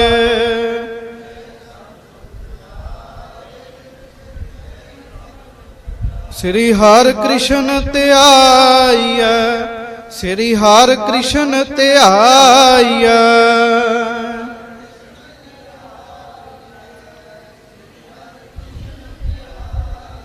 ਸ੍ਰੀ ਗੁਰੂ ਹਰਕ੍ਰਿਸ਼ਨ ਸਾਹਿਬ, ਸਤਿਗੁਰੂ ਜੀ ਦੇ ਸਰੀਰ ਦਾ ਜਿਹੜਾ ਸਫ਼ਰ ਹੈ, ਸੀਸ ਮਹਿਲ ਸਾਹਿਬ ਤੋਂ ਸ਼ੁਰੂ ਹੁੰਦਾ ਤੇ ਸਾਧ ਸੰਗਤ ਜੀ ਦਿੱਲੀ ਬਾਲਾ ਸਾਹਿਬ ਤੱਕ ਸਤਿਗੁਰੂ ਜੀ ਦੇ ਸਰੀਰ ਦੀ ਯਾਤਰਾ ਹੈ। ਮਹਾਰਾਜ ਗੁਰੂ ਹਰਕ੍ਰਿਸ਼ਨ ਸਾਹਿਬ ਜੀ ਦੇ ਪਿਤਾ ਜੀ ਦਾ ਨਾਮ ਸਤਿਗੁਰੂ ਧੰਨ ਗੁਰੂ ਹਰਿ ਰਾਏ ਸਾਹਿਬ ਹੈ। ਵੱਡੇ ਭਰਾ ਨੇ ਬਾਬਾ ਰਾਮ ਰਾਏ ਜੀ। ਜਿਹੜਾ ਗੁਰੂ ਹਰਕ੍ਰਿਸ਼ਨ ਸਾਹਿਬ ਜੀ ਦਾ ਬਾਹਰੀ ਜੀਵਨ ਹੈ ਨਾ, ਇਹਨੂੰ ਧਿਆਨ ਨਾਲ ਸੁਣਿਓ ਪਿਆਰਿਓ, ਤਰਕਾਂ ਦੇ ਵਿੱਚ ਲੰਘਿਆ। ਉਹਦਾ ਕਾਰਨ 5 ਸਾਲ ਦੀ ਉਮਰ ਵਿੱਚ ਗੁਰੂ ਹਰਕ੍ਰਿਸ਼ਨ ਸਾਹਿਬ ਗੁਰਤਾ ਗੱਦੀ ਤੇ ਬੈਠੇ। ਜੇ ਤੁਸੀਂ ਬਹੁਤ ਡੂੰਘਾਈ ਨਾਲ ਅੰਦਾਜ਼ਾ ਲਾ ਕੇ ਦੇਖੋ, ਜੋ ਅੱਜ ਦਾ ਸਮਾਂ ਹੈ, 5 ਸਾਲ ਦੇ ਬੱਚੇ ਨੂੰ ਅਸੀਂ ਬਾਹਰ ਦੂਰ ਸਮਾਨ ਲੈਣ ਵੀ ਘਰੋਂ ਨਹੀਂ ਭੇਜਦੇ। ਇਹਦੀ ਉਮਰ ਛੋਟੀ ਹੈ। 5 ਸਾਲ ਦੀ ਉਮਰ ਵਿੱਚ ਗੁਰਤਾ ਗੱਦੀ ਦੇ ਉੱਤੇ ਬੈਠਣਾ ਪਿਆਰਿਓ ਬੜੀ ਵੱਡੀ ਗੱਲ ਸੀ। ਜਿਸ ਦਿਨ ਗੁਰੂ ਹਰਕ੍ਰਿਸ਼ਨ ਸਾਹਿਬ ਜੀ ਦਾ ਪ੍ਰਕਾਸ਼ ਹੁੰਦਾ ਹੈ, ਜਿਸ ਦਿਨ ਗੁਰੂ ਹਰਕ੍ਰਿਸ਼ਨ ਸਾਹਿਬ ਜੀ ਦੀ ਆਮਦ ਹੁੰਦੀ ਹੈ, ਪਿਆਰਿਓ ਇਤਿਹਾਸ ਵਿੱਚ ਲਿਖਿਆ ਹੈ, ਉਸ ਦਿਨ ਕੁਦਰਤ ਦਾ ਜਿਹੜਾ ਮਾਹੌਲ ਸੀ ਨਾ, ਉਸ ਵਿੱਚ ਵੀ ਖੁਸ਼ੀ ਆਈ ਸੀ, ਉਹਦੇ ਵਿੱਚ ਵੀ ਖੁਸ਼ੀ ਸੀ। ਧੰਨ ਗੁਰੂ ਹਰਕ੍ਰਿਸ਼ਨ ਸਾਹਿਬ ਮਹਾਰਾਜ ਜੀ ਦੀ ਉਮਰ 4 ਕੁ ਸਾਲਾਂ ਦੀ ਸੀ। ਕਾਬਲ ਤੋਂ ਇੱਕ ਸੌਦਾਗਰ ਆਇਆ। ਮੇਰੀ ਬੇਨਤੀ ਹੈ, ਇਹ ਜਿਹੜੀ ਕਥਾ ਹੈ ਨਾ, ਇਹ ਬੜੇ ਧਿਆਨ ਨਾਲ, ਇਕਾਗਰਤਾ ਨਾਲ ਸੁਣਨ ਦਾ ਵਿਸ਼ਾ ਹੈ। ਕਾਬਲ ਤੋਂ ਇੱਕ ਸਿੱਖ ਆਇਆ, ਗੁਰੂ ਹਰਿਰਾਏ ਸਾਹਿਬ ਜੀ ਨੂੰ ਉਹਨੇ ਬੇਨਤੀ ਕੀਤੀ, ਕਹਿੰਦਾ ਮਹਾਰਾਜ ਸੌਦਾਗਰ ਅੱਜ ਆਇਆ, ਪਤਾ ਨਹੀਂ 20 ਸਾਲ ਬਾਅਦ ਆਉਣਾ ਹੈ ਜਾਂ 30 ਸਾਲਾਂ ਬਾਅਦ ਆਉਣਾ ਹੈ, ਤੇ ਸਤਿਗੁਰੂ ਆਪ ਕਿਰਪਾ ਕਰੋ, ਮਹਾਰਾਜ ਆਉਣ ਵਾਲੇ ਸਮੇਂ 'ਚ ਗੁਰਤਾ ਗੱਦੀ ਕਿਹਨੂੰ ਮਿਲੇਗੀ। ਮਹਾਰਾਜ ਆਪ ਜੀ ਦੇ 2 ਪੁੱਤਰ ਨੇ। ਗੁਰੂ ਹਰਿਰਾਏ ਸਾਹਿਬ ਜੀ ਨੇ ਬਚਨ ਕੀਤਾ, ਸਿੱਖਾ ਕੁਝ ਗੱਲਾਂ ਗੁਪਤ ਰੱਖਣ ਵਾਲੀਆਂ ਹੁੰਦੀਆਂ ਨੇ, ਪਰ ਤੂੰ ਪੁੱਛ ਲਿਆ, ਇਸ ਕਰਕੇ ਤੈਨੂੰ ਦੱਸ ਦਿੰਨੇ ਆ ਇਸ਼ਾਰੇ ਵਿੱਚ। ਮਹਾਰਾਜ ਕਹਿਣ ਲੱਗੇ, ਅੰਮ੍ਰਿਤ ਵੇਲੇ ਸਾਡੇ ਦੋਵੇਂ ਪੁੱਤਰ ਬਾਣੀ ਪੜ੍ਹਦੇ ਹੋਣਗੇ, ਆ ਸੋਈ ਲੈ ਜਾ ਸਾਡੇ ਕੋਲੋਂ, ਤੇ ਜਿਸ ਪਲੰਗੇ ਦੇ ਉੱਤੇ ਪੋਥੀ ਪ੍ਰਕਾਸ਼ ਕੀਤੀ ਹੋਏਗੀ ਨਾ, ਸੂਈ ਉਸ ਪਲੰਗੇ ਦੇ ਪਾਵੇ ਨੂੰ ਲਾਉਣੀ ਹੈ। ਜਿਨੇ ਗੁਰੂ ਬਣਨਾ ਹੈ, ਜਿਨੇ ਗੁਰਤਾ ਗੱਦੀ ਤੇ ਬਿਰਾਜਮਾਨ ਹੋਣਾ ਹੈ ਨਾ, ਉਹਦੇ ਪਲੰਗੇ ਦੇ ਪਾਵੇ ਦੇ ਵਿੱਚ ਸੂਈ ਇਸ ਤਰ੍ਹਾਂ ਪ੍ਰਵੇਸ਼ ਹੋ ਜਾਏਗੀ ਜਿਵੇਂ ਮੋਮ ਵਿੱਚ ਪ੍ਰਵੇਸ਼ ਹੋਏਗੀ। ਇਹ ਬਚਨ ਗੁਰੂ ਹਰਿਰਾਏ ਸਾਹਿਬ ਜੀ ਨੇ ਕਰਤਾ। ਉਹ ਸੌਦਾਗਰ ਸਿੱਖ ਅਗਲੇ ਦਿਨ ਅੰਮ੍ਰਿਤ ਵੇਲੇ ਪਹਿਲਾਂ ਬਾਬਾ ਰਾਮ ਰਾਏ ਜੀ ਦੇ ਕੋਲ ਗਿਆ ਜੀ। ਬਾਬਾ ਰਾਮ ਰਾਏ ਜੀ ਬਾਣੀ ਪੜ੍ਹ ਰਹੇ ਸਨ। ਸਾਧ ਸੰਗਤ ਜੀ, ਕਮਾਈ ਹੈ, ਤਾਈਓ ਗੁਰੂ ਘਰ ਵਿੱਚ ਉਹਨਾਂ ਦਾ ਜਨਮ ਹੋਇਆ। ਜਦੋਂ ਬਾਬਾ ਰਾਮ ਰਾਏ ਜੀ ਨੂੰ ਬਾਣੀ ਪੜ੍ਹਦਿਆਂ ਉਹਨੇ ਸੁਣਿਆ ਨਾ, ਕੁਝ ਸਮੇਂ ਲਈ ਉਹਦੀ ਸੁਰਤ ਭੁੱਲ ਗਈ ਉਹਨੂੰ। ਕਾਰਨ ਬਾਬਾ ਰਾਮ ਰਾਏ ਜੀ ਇੰਨੇ ਪਿਆਰ ਨਾਲ ਬਾਣੀ ਪੜ੍ਹ ਰਹੇ ਸਨ, ਇੰਨੇ ਪਿਆਰ ਨਾਲ ਬਾਣੀ ਪੜ੍ਹ ਰਹੇ ਸਨ ਕਿ ਉਸ ਸਿੱਖ ਨੂੰ ਇਸ ਗੱਲ ਦਾ ਚੇਤਾ ਹੀ ਭੁੱਲ ਗਿਆ ਕਿ ਮੈਂ ਤੇ ਚੈੱਕ ਕਰਨ ਵਾਸਤੇ ਆਇਆ ਸਾਂ, ਮੈਂ ਤੇ ਜਾਂਚਣ ਵਾਸਤੇ ਆਇਆ। ਕੁਝ ਸਮੇਂ ਬਾਅਦ ਉਹਨੂੰ ਚੇਤੇ ਆਇਆ ਤਾਂ ਪਤਾ ਉਹ ਸਿੱਖ ਕੀ ਸੋਚਦਾ ਕਿ ਜਿਵੇਂ ਬਾਬਾ ਰਾਮ ਰਾਏ ਜੀ ਬਾਣੀ ਪੜ੍ਹ ਰਹੇ ਨੇ, ਗੁਰਤਾ ਗਤੀ ਤੇ ਇਹੋ ਹੀ ਬੈਠਣਗੇ। ਪਰ ਜਦੋਂ ਉਹਨੇ ਉਹ ਸੂਈ ਪੋਥੀ ਸਾਹਿਬ ਵਾਲੇ ਪਲੰਗੇ ਦੇ ਪਾਵੇ ਵਿੱਚ ਲਾਉਣ ਦੀ ਯਤਨ ਕੀਤਾ, ਪਿਆਰਿਓ ਸੂਈ ਅੱਗੇ ਨਹੀਂ ਲੰਘੀ, ਤੇ ਫਿਰ ਉਹ ਗੁਰੂ ਹਰਕ੍ਰਿਸ਼ਨ ਸਾਹਿਬ ਵਾਲੇ ਪਾਸੇ ਗਿਆ। ਜਦੋਂ ਗੁਰੂ ਹਰਕ੍ਰਿਸ਼ਨ ਸਾਹਿਬ ਵਾਲੇ ਪਾਸੇ ਗਿਆ, ਗੁਰੂ ਹਰਕ੍ਰਿਸ਼ਨ ਸਾਹਿਬ ਅੰਮ੍ਰਿਤ ਵੇਲੇ ਬਾਣੀ ਪੜ੍ਹ ਰਹੇ ਸਨ, ਤੇ ਸ਼ਬਦ ਪਤਾ ਕਿਹੜਾ ਪੜ੍ਹ ਰਹੇ ਸਨ? ਮੈਨੂੰ ਹਰਮੰਦਰ ਸਾਹਿਬ ਦੇ ਸਿੰਘ ਸਾਹਿਬ ਗਿਆਨੀ ਮੋਹਨ ਸਿੰਘ ਜੀ, ਸਾਬਕਾ ਹੈੱਡ ਗ੍ਰੰਥੀ ਨੇ ਹਰਮੰਦਰ ਸਾਹਿਬ ਜੀ ਦੇ, ਉਹਨਾਂ ਨੇ ਇਹ ਪੰਕਤੀ ਦੱਸੀ। ਕਹਿੰਦੇ ਜਦੋਂ ਉਹ ਸਿੱਖ ਗੁਰੂ ਹਰਕ੍ਰਿਸ਼ਨ ਸਾਹਿਬ ਜੀ ਵਾਲੇ ਕਮਰੇ 'ਚ ਗਿਆ, 4 ਕੁ ਸਾਲ ਦੀ ਗੁਰੂ ਹਰਕ੍ਰਿਸ਼ਨ ਸਾਹਿਬ ਜੀ ਦੀ ਉਮਰ ਹੈ, ਤੇ ਗੁਰੂ ਹਰਕ੍ਰਿਸ਼ਨ ਸਾਹਿਬ ਉਸ ਸਮੇਂ ਸ਼ਬਦ ਪੜ੍ਹ ਰਹੇ ਆ, ਨਦਰ ਕਰੇ ਤਾਂ ਸਿਮਰਿਆ ਜਾਏ, ਇਹ ਸ਼ਬਦ ਪੜ੍ਹ ਰਹੇ ਆ। ਸਿੱਖ ਬੈਠ ਗਿਆ, ਉਹਨੂੰ ਇਉਂ ਮਹਿਸੂਸ ਹੋਇਆ, ਤੁਸੀਂ ਅੰਦਾਜ਼ਾ ਲਾਓ, ਗੁਰੂ ਹਰਕ੍ਰਿਸ਼ਨ ਸਾਹਿਬ ਮੁਖੋਂ ਬਾਣੀ ਪੜ੍ਹ ਰਹੇ ਆ, ਉਸ ਸਮੇਂ ਮਾਹੌਲ ਵਿੱਚ ਕਿਹੜਾ ਆਨੰਦ ਰਸ ਜਿਹੜਾ ਪੈਦਾ ਹੋਇਆ ਹੋਏਗਾ, ਉਹਦਾ ਤੁਸੀਂ ਆਪ ਅੰਦਾਜ਼ਾ ਲਾਓ। ਉਹਨੂੰ ਇਉਂ ਮਹਿਸੂਸ ਹੋਇਆ ਵੀ ਜਿਹੜੀਆਂ ਜੜ ਚੀਜ਼ਾਂ ਨੇ ਨਾ ਉਹ ਚੇਤਨ ਹੋ ਗਈਆਂ ਨੇ, ਜਿਹੜੀਆਂ ਚੇਤਨ ਨੇ ਉਹ ਜੜ ਹੋ ਗਈਆਂ ਨੇ। ਭਾਵ ਚੱਲਣ ਵਾਲੀਆਂ ਰੁਕ ਗਈਆਂ ਨੇ ਤੇ ਰੁਕੀਆਂ ਹੋਈਆਂ ਚੀਜ਼ਾਂ ਚੱਲਣ ਲੱਗ ਪਈਆਂ ਨੇ। ਉਹਨੂੰ ਇਸ ਤਰ੍ਹਾਂ ਮਹਿਸੂਸ ਹੋਣ ਲੱਗ ਪਿਆ, ਵਿਸਮਾਦ ਚ ਚਲੇ ਗਿਆ। ਲੰਮਾ ਸਮਾਂ ਅੱਖਾਂ ਨਹੀਂ ਖੋਲ ਸਕਿਆ। ਫਿਰ ਲੰਮੇ ਸਮੇਂ ਬਾਅਦ ਅੱਖਾਂ ਖੋਲੀਆਂ, ਚੇਤਾ ਆਇਆ ਕਿ ਮੈਂ ਤਾਂ ਚੈੱਕ ਕਰਨ ਵਾਸਤੇ ਆਇਆ। ਜਦੋਂ ਉਹਨੇ ਸਤਿਗੁਰਾਂ ਦੇ ਪੋਥੀ ਸਾਹਿਬ ਵਾਲੇ ਪਲੰਘੇ ਦੇ ਪਾਵੇ ਵਿੱਚ ਸਾਧ ਸੰਗਤ ਦੀ ਸੂਈ ਨੂੰ ਚੁਭਾਉਣ ਦਾ ਯਤਨ ਕੀਤਾ, ਸੂਈ ਇਸ ਤਰ੍ਹਾਂ ਅੰਦਰ ਚਲੇ ਗਈ ਜਿਵੇਂ ਮੋਮ ਦੇ ਵਿੱਚ ਜਾਂਦੀ ਹੈ। ਜਦੋਂ ਅੰਦਰ ਚਲੇ ਗਈ ਬੜਾ ਖੁਸ਼ ਹੋਇਆ, ਪਰ ਹੈਰਾਨ ਹੋਇਆ ਕਿ ਵੱਡੇ ਭਰਾ ਵੀ ਬਹੁਤ ਸੋਹਣੀ, ਵੱਡੇ ਭਰਾ ਬਾਣੀ ਪੜ੍ਹ ਰਹੇ ਬਾਬਾ ਰਾਮ ਰਾਏ ਜੀ, ਪਰ ਗੁਰਤਾ ਗੱਦੀ ਛੋਡੇ ਕੋਲ ਜਾਣੀ ਆ। ਸਤਿਗੁਰਾਂ ਦੇ ਕੋਲ ਆਇਆ, ਗੁਰੂ ਹਰਿ ਰਾਏ ਸਾਹਿਬ ਜੀ ਨੂੰ ਉਹਨੇ ਦੱਸਿਆ। ਸਤਿਗੁਰੂ ਗੁਰੂ ਹਰਿ ਰਾਏ ਸਾਹਿਬ ਜੀ ਨੇ ਉਹਨੂੰ ਕਿਹਾ, ਸਿੱਖਾ ਜੇ ਤੈਨੂੰ ਪਤਾ ਲੱਗ ਗਿਆ ਨਾ, ਹੁਣ ਤੂੰ ਇਸ ਗੱਲ ਨੂੰ ਗੁਪਤੀ ਰੱਖਣਾ, ਕਹਿਣ ਲੱਗਾ ਇਹਨੂੰ ਪ੍ਰਗਟ ਨਹੀਂ ਕਰਨਾ। ਉਹ ਸਿੱਖ ਚਲੇ ਗਿਆ। 5 ਸਾਲਾਂ ਦੇ ਗੁਰੂ ਹਰਕ੍ਰਿਸ਼ਨ ਸਾਹਿਬ ਹੋਏ। ਮੇਰੀ ਫਿਰ ਬੇਨਤੀ 'ਚ ਪਿਆਰਿਓ, ਕਿਤੇ ਇਹਨੂੰ ਸੁਰਤ ਦੇ ਸਾਹਮਣੇ ਇਹ ਦ੍ਰਿਸ਼ ਲੈ ਕੇ ਆਓ, ਫਿਰ ਪਤਾ ਲੱਗਦਾ। 5 ਸਾਲਾਂ ਦੀ ਉਮਰ ਹੁੰਦੀ ਕੀ ਹੈ? 5 ਸਾਲਾਂ ਦੇ ਬੱਚੇ ਨੂੰ ਚੰਗੀ ਤਰ੍ਹਾਂ ਬੈਠਣਾ ਨਹੀਂ ਆਉਂਦਾ, ਖਾਣਾ ਪੀਣਾ ਨਹੀਂ ਆਉਂਦਾ। 5 ਸਾਲਾਂ ਦੇ ਬੱਚੇ ਨੂੰ ਆਪ ਦਸਤਾਰ ਨਹੀਂ ਚ ਸਜਾਉਣੀ ਆਉਂਦੀ। 5 ਸਾਲਾਂ ਦੀ ਉਮਰ ਗੁਰੂ ਹਰਿ ਰਾਏ ਸਾਹਿਬ ਜੀ ਮਹਾਰਾਜ ਜੀ ਨੇ ਗੁਰੂ ਹਰਕ੍ਰਿਸ਼ਨ ਸਾਹਿਬ ਜੀ ਨੂੰ ਗੁਰਤਾ ਗੱਦੀ ਦਿੱਤੀ। ਔਰ ਤੁਸੀਂ ਅੰਦਾਜ਼ਾ ਲਾਓ, ਗੁਰੂ ਹਰਿ ਰਾਏ ਸਾਹਿਬ ਆਪ ਚੜ੍ਹਦੀ ਜਵਾਨੀ ਦੇ ਵਿੱਚ ਸਰੀਰ ਤਿਆਗ ਗਏ। 33 ਕੁ ਸਾਲ ਦੇ ਗੁਰੂ ਹਰਿ ਰਾਏ ਸਾਹਿਬ ਜੀ ਦੀ ਉਮਰ ਸੀ, 33 ਜਾਂ 37 ਸਾਲ। ਸਤਿਗੁਰਾਂ ਨੇ ਸਰੀਰ ਤਿਆਗਿਆ। ਗੁਰੂ ਹਰਕ੍ਰਿਸ਼ਨ ਸਾਹਿਬ ਗੁਰਤਾ ਗੱਦੀ ਤੇ ਬੈਠੇ ਜੀ। ਲਗਭਗ 2.5 ਤੋਂ 3 ਕੁ ਸਾਲ ਮਹਾਰਾਜ ਗੁਰਤਾ ਗੱਦੀ ਤੇ ਬੈਠੇ ਰਹੇ, ਪਰ ਇਹਦੇ ਵਿੱਚ ਬੜਾ ਕੁਝ ਹੋਇਆ। 2.5 ਤੋਂ 3 ਸਾਲ ਦੇ ਵਿੱਚ ਬਹੁਤ ਜ਼ਿਆਦਿਆਂ ਨੇ ਤਰਕਾਂ ਹੀ ਗੁਰੂ ਹਰਕ੍ਰਿਸ਼ਨ ਸਾਹਿਬ ਤੇ ਕੀਤੀਆਂ। ਇਸ ਕਰਕੇ ਏਡੀ ਛੋਟੀ ਉਮਰ ਦਾ ਬੱਚਾ ਗੁਰੂ ਕਿਵੇਂ ਹੋ ਸਕਦਾ ਹੈ? ਉਹਦਾ ਕਾਰਨ ਹਿੰਦੁਸਤਾਨ ਦੀ ਧਰਤੀ ਤੇ ਈਰਾਨ ਦਾ ਸੰਤ ਸ਼ੇਖ ਸ਼ਾਦੀ ਆਇਆ ਸੀ।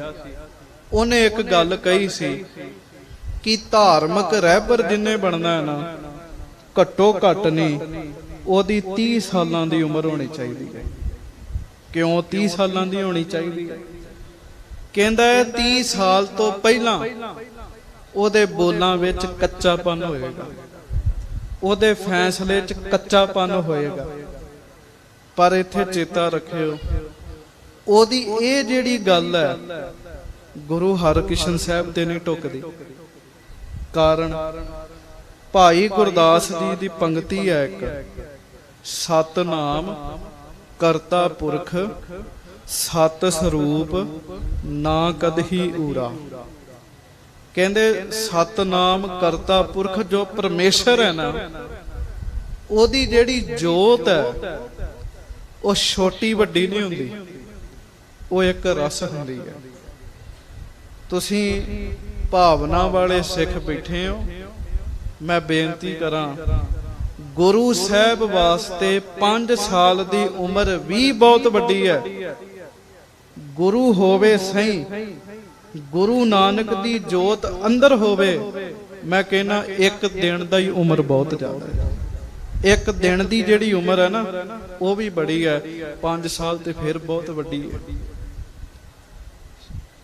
ਭਾਈ ਰਣਧੀਰ ਸਿੰਘ ਜੀ ਅਖੰਡ ਕੀਰਤਨੀ ਜਥੇ ਦੇ ਮੁਖੀ ਹੋਏ। ਉਹਨਾਂ ਦੀ ਡਿਊਟੀ ਅੰਗਰੇਜ਼ ਨਾਲ ਲੱਗੀ, ਡਾਕਟਰ ਨਾਲ। ਕਿਉਂ ਲੱਗੀ? ਇਹ ਅੰਗਰੇਜ਼ ਨੂੰ ਤੂੰ ਇੰਡੀਆ ਵਿਖਾਉਣਾ ਕਹਿਣ ਲੱਗਾ। ਭਾਈ ਸਾਹਿਬ ਉਹਨੂੰ ਵਿਖਾਉਂਦੇ ਆ,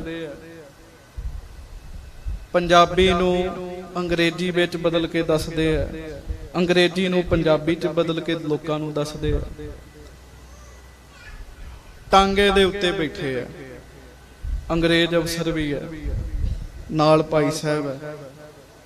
ਅੱਗੇ ਜਾ ਕੇ ਗੁਰੂ ਗ੍ਰੰਥ ਸਾਹਿਬ ਜੀ ਦਾ ਪ੍ਰਕਾਸ਼ ਆਇਆ ਤੇ ਭਾਈ ਰਣਧੀਰ ਸਿੰਘ ਜੀ ਟਾਂਗੇ ਤੋਂ ਉਤਰ ਕੇ ਮਹਾਰਾਜ ਨੂੰ ਮੱਥਾ ਟੇਕਿਆ। ਅੰਗਰੇਜ਼ ਨੇ ਤਰਕ ਕਰਤੀ, ਕਹਿੰਦਾ ਜਿਵੇਂ ਹਿੰਦੂ ਮੂਰਤੀ ਨੂੰ ਮੱਥਾ ਟੇਕਦੇ ਆ, ਤੁਸੀਂ ਉਵੇਂ ਗੁਰੂ ਗ੍ਰੰਥ ਸਾਹਿਬ ਨੂੰ ਮੱਥਾ ਟੇਕਿਆ। ਭਾਈ ਸਾਹਿਬ ਕਹਿੰਦੇ ਨਹੀਂ, ਸਾਡੇ ਜਾਗਤ ਗੁਰੂ ਨੇ। ਕਹਿੰਦਾ ਮੈਂ ਨਹੀਂ ਮੰਨਦਾ। ਕਹਿੰਦਾ ਕਿਉਂ? ਭਾਈ ਸਾਹਿਬ ਨੇ ਪੁੱਛਿਆ ਕਿਉਂ? ਕਹਿੰਦੇ ਇਹ ਸਿਰਫ ਇੱਕ ਕਿਤਾਬ ਹੈ। ਕਹਿੰਦੇ ਨਹੀਂ, ਇਹ ਸਾਡੇ ਗੁਰੂ ਨੇ, ਜਗ ਦੀ ਜੋਤ ਨੇ, 10 ਪਾਤਸ਼ਾਹੀਆਂ ਦੀ ਜੋਤ ਨੇ। ਉਹ ਕਹਿੰਦੇ ਤੁਸੀਂ ਇਹਨੂੰ ਗੁਰੂ ਕਿਉਂ ਮੰਨਦੇ ਹੋ? ਕਹਿੰਦੇ ਇਹਨਾਂ 'ਚ ਗੁਰੂਆਂ ਵਾਲੇ ਗੁਣ ਨੇ, ਸਾਡੀ ਗੱਲ ਸੁਣਦੇ ਵੀ ਆ, ਬੋਲਦੇ ਵੀ ਆ। ਅੰਗਰੇਜ਼ ਕਹਿੰਦਾ ਜੇ ਗੁਰੂਆਂ ਵਾਲੇ ਗੁਣ ਨੇ, ਤੁਸੀਂ ਇਹਨਾਂ ਨੂੰ ਗੁਰੂ ਮੰਨ ਲਿਆ। ਤੇ ਧਿਆਨ ਨਾਲ ਸੁਣਿਓ, ਅੰਗਰੇਜ਼ ਹੈ, ਸਿਆਣਾ ਹੈ, ਉਹਨੇ ਤਰਕ ਕੀਤੀ। ਕਹਿੰਦਾ ਜੇ ਇਹੋ ਗੁਣ ਕਿਸੇ ਸਿੱਖ 'ਚ ਹੋਣ, ਤੁਸੀਂ ਉਹਨੂੰ ਵੀ ਗੁਰੂ ਮੰਨੋਗੇ? ਭਾਈ ਸਾਹਿਬ ਕਹਿੰਦੇ ਨਹੀਂ। ਅੰਗਰੇਜ਼ ਕਹਿੰਦਾ ਤੂੰ ਹੁਣੇ ਤੇ ਕਿਹਾ ਹੈ ਵੀ ਗੁਣਾ ਕਰਕੇ ਗੁਰੂ ਨੇ। ਕਹਿੰਦੇ ਨਹੀਂ, ਜੇ ਇਹ ਗੁਣ ਸਿੱਖ 'ਚ ਹੋਣ ਨਾ, ਸਿੱਖ ਨੂੰ ਗੁਰੂ ਨਹੀਂ ਕਹਿ ਸਕਦੇ, ਸਿੱਖ ਨੂੰ ਸਿੱਖ ਕਵਾਂਗੇ। ਉਹ ਕਹਿੰਦਾ ਕੋਈ ਉਦਾਹਰਣ ਦਿਓ। ਹੁਣ ਧਿਆਨ ਨਾਲ ਸੁਣਿਓ, ਕਮਾਈ ਵਾਲਿਆਂ ਦੇ ਬਚਨਾਂ ਦੇ ਵਿੱਚ ਤੇ ਆਮ ਬੰਦੇ ਦੀਆਂ ਗੱਲਾਂ 'ਚ ਫਰਕ ਹੁੰਦਾ। ਭਾਈ ਸਾਹਿਬ ਕਹਿਣ ਲੱਗੇ ਤੁਸੀਂ ਡਾਕਟਰ ਹੋ, ਮੈਂ ਤੁਹਾਡੇ ਨਾਲ ਰਹਿਣਾ, ਮੈਨੂੰ ਪਤਾ ਲੱਗ ਗਿਆ ਵੀ ਸਿਰ ਪੀੜ ਹੋ ਰਹੀ ਹੈ ਤੇ ਆਹ ਗੋਲੀ ਦੇਣੀ ਹੈ, ਪੇਟ ਦਰਦ ਹੈ ਆਹ ਦਵਾਈ ਦੇਣੀ ਹੈ, ਬੁਖਾਰ ਦੀ ਆਹ ਦਵਾਈ ਦੇਣੀ ਹੈ, ਮੈਨੂੰ ਪਤਾ ਲੱਗ ਗਿਆ। ਪਰ ਕੀ ਮੈਂ ਆਪਣੇ ਆਪ ਨੂੰ ਡਾਕਟਰ ਅਖਵਾ ਸਕਦਾ? ਉਹ ਕਹਿੰਦਾ ਜੀ ਨਹੀਂ, ਜਿੰਨਾ ਚਿਰ ਤੱਕ ਮੈਡੀਕਲ ਅਫਸਰ ਤੁਹਾਨੂੰ ਡਾਕਟਰ ਦੀ ਡਿਗਰੀ ਨਹੀਂ ਦੇ ਦਿੰਦਾ, ਤੁਸੀਂ ਡਾਕਟਰ ਨਹੀਂ ਅਖਵਾ ਸਕਦੇ।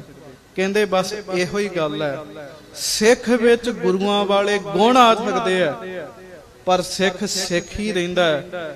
ਜਿੰਨੇ ਗੁਰੂ ਬਣਨਾ ਉਹਨੂੰ ਧੁਰ ਦਰਗਾਹ ਤੋਂ ਗੁਰੂ ਹੋਣ ਦਾ ਸਰਟੀਫਿਕੇਟ ਮਿਲਦਾ ਹੈ।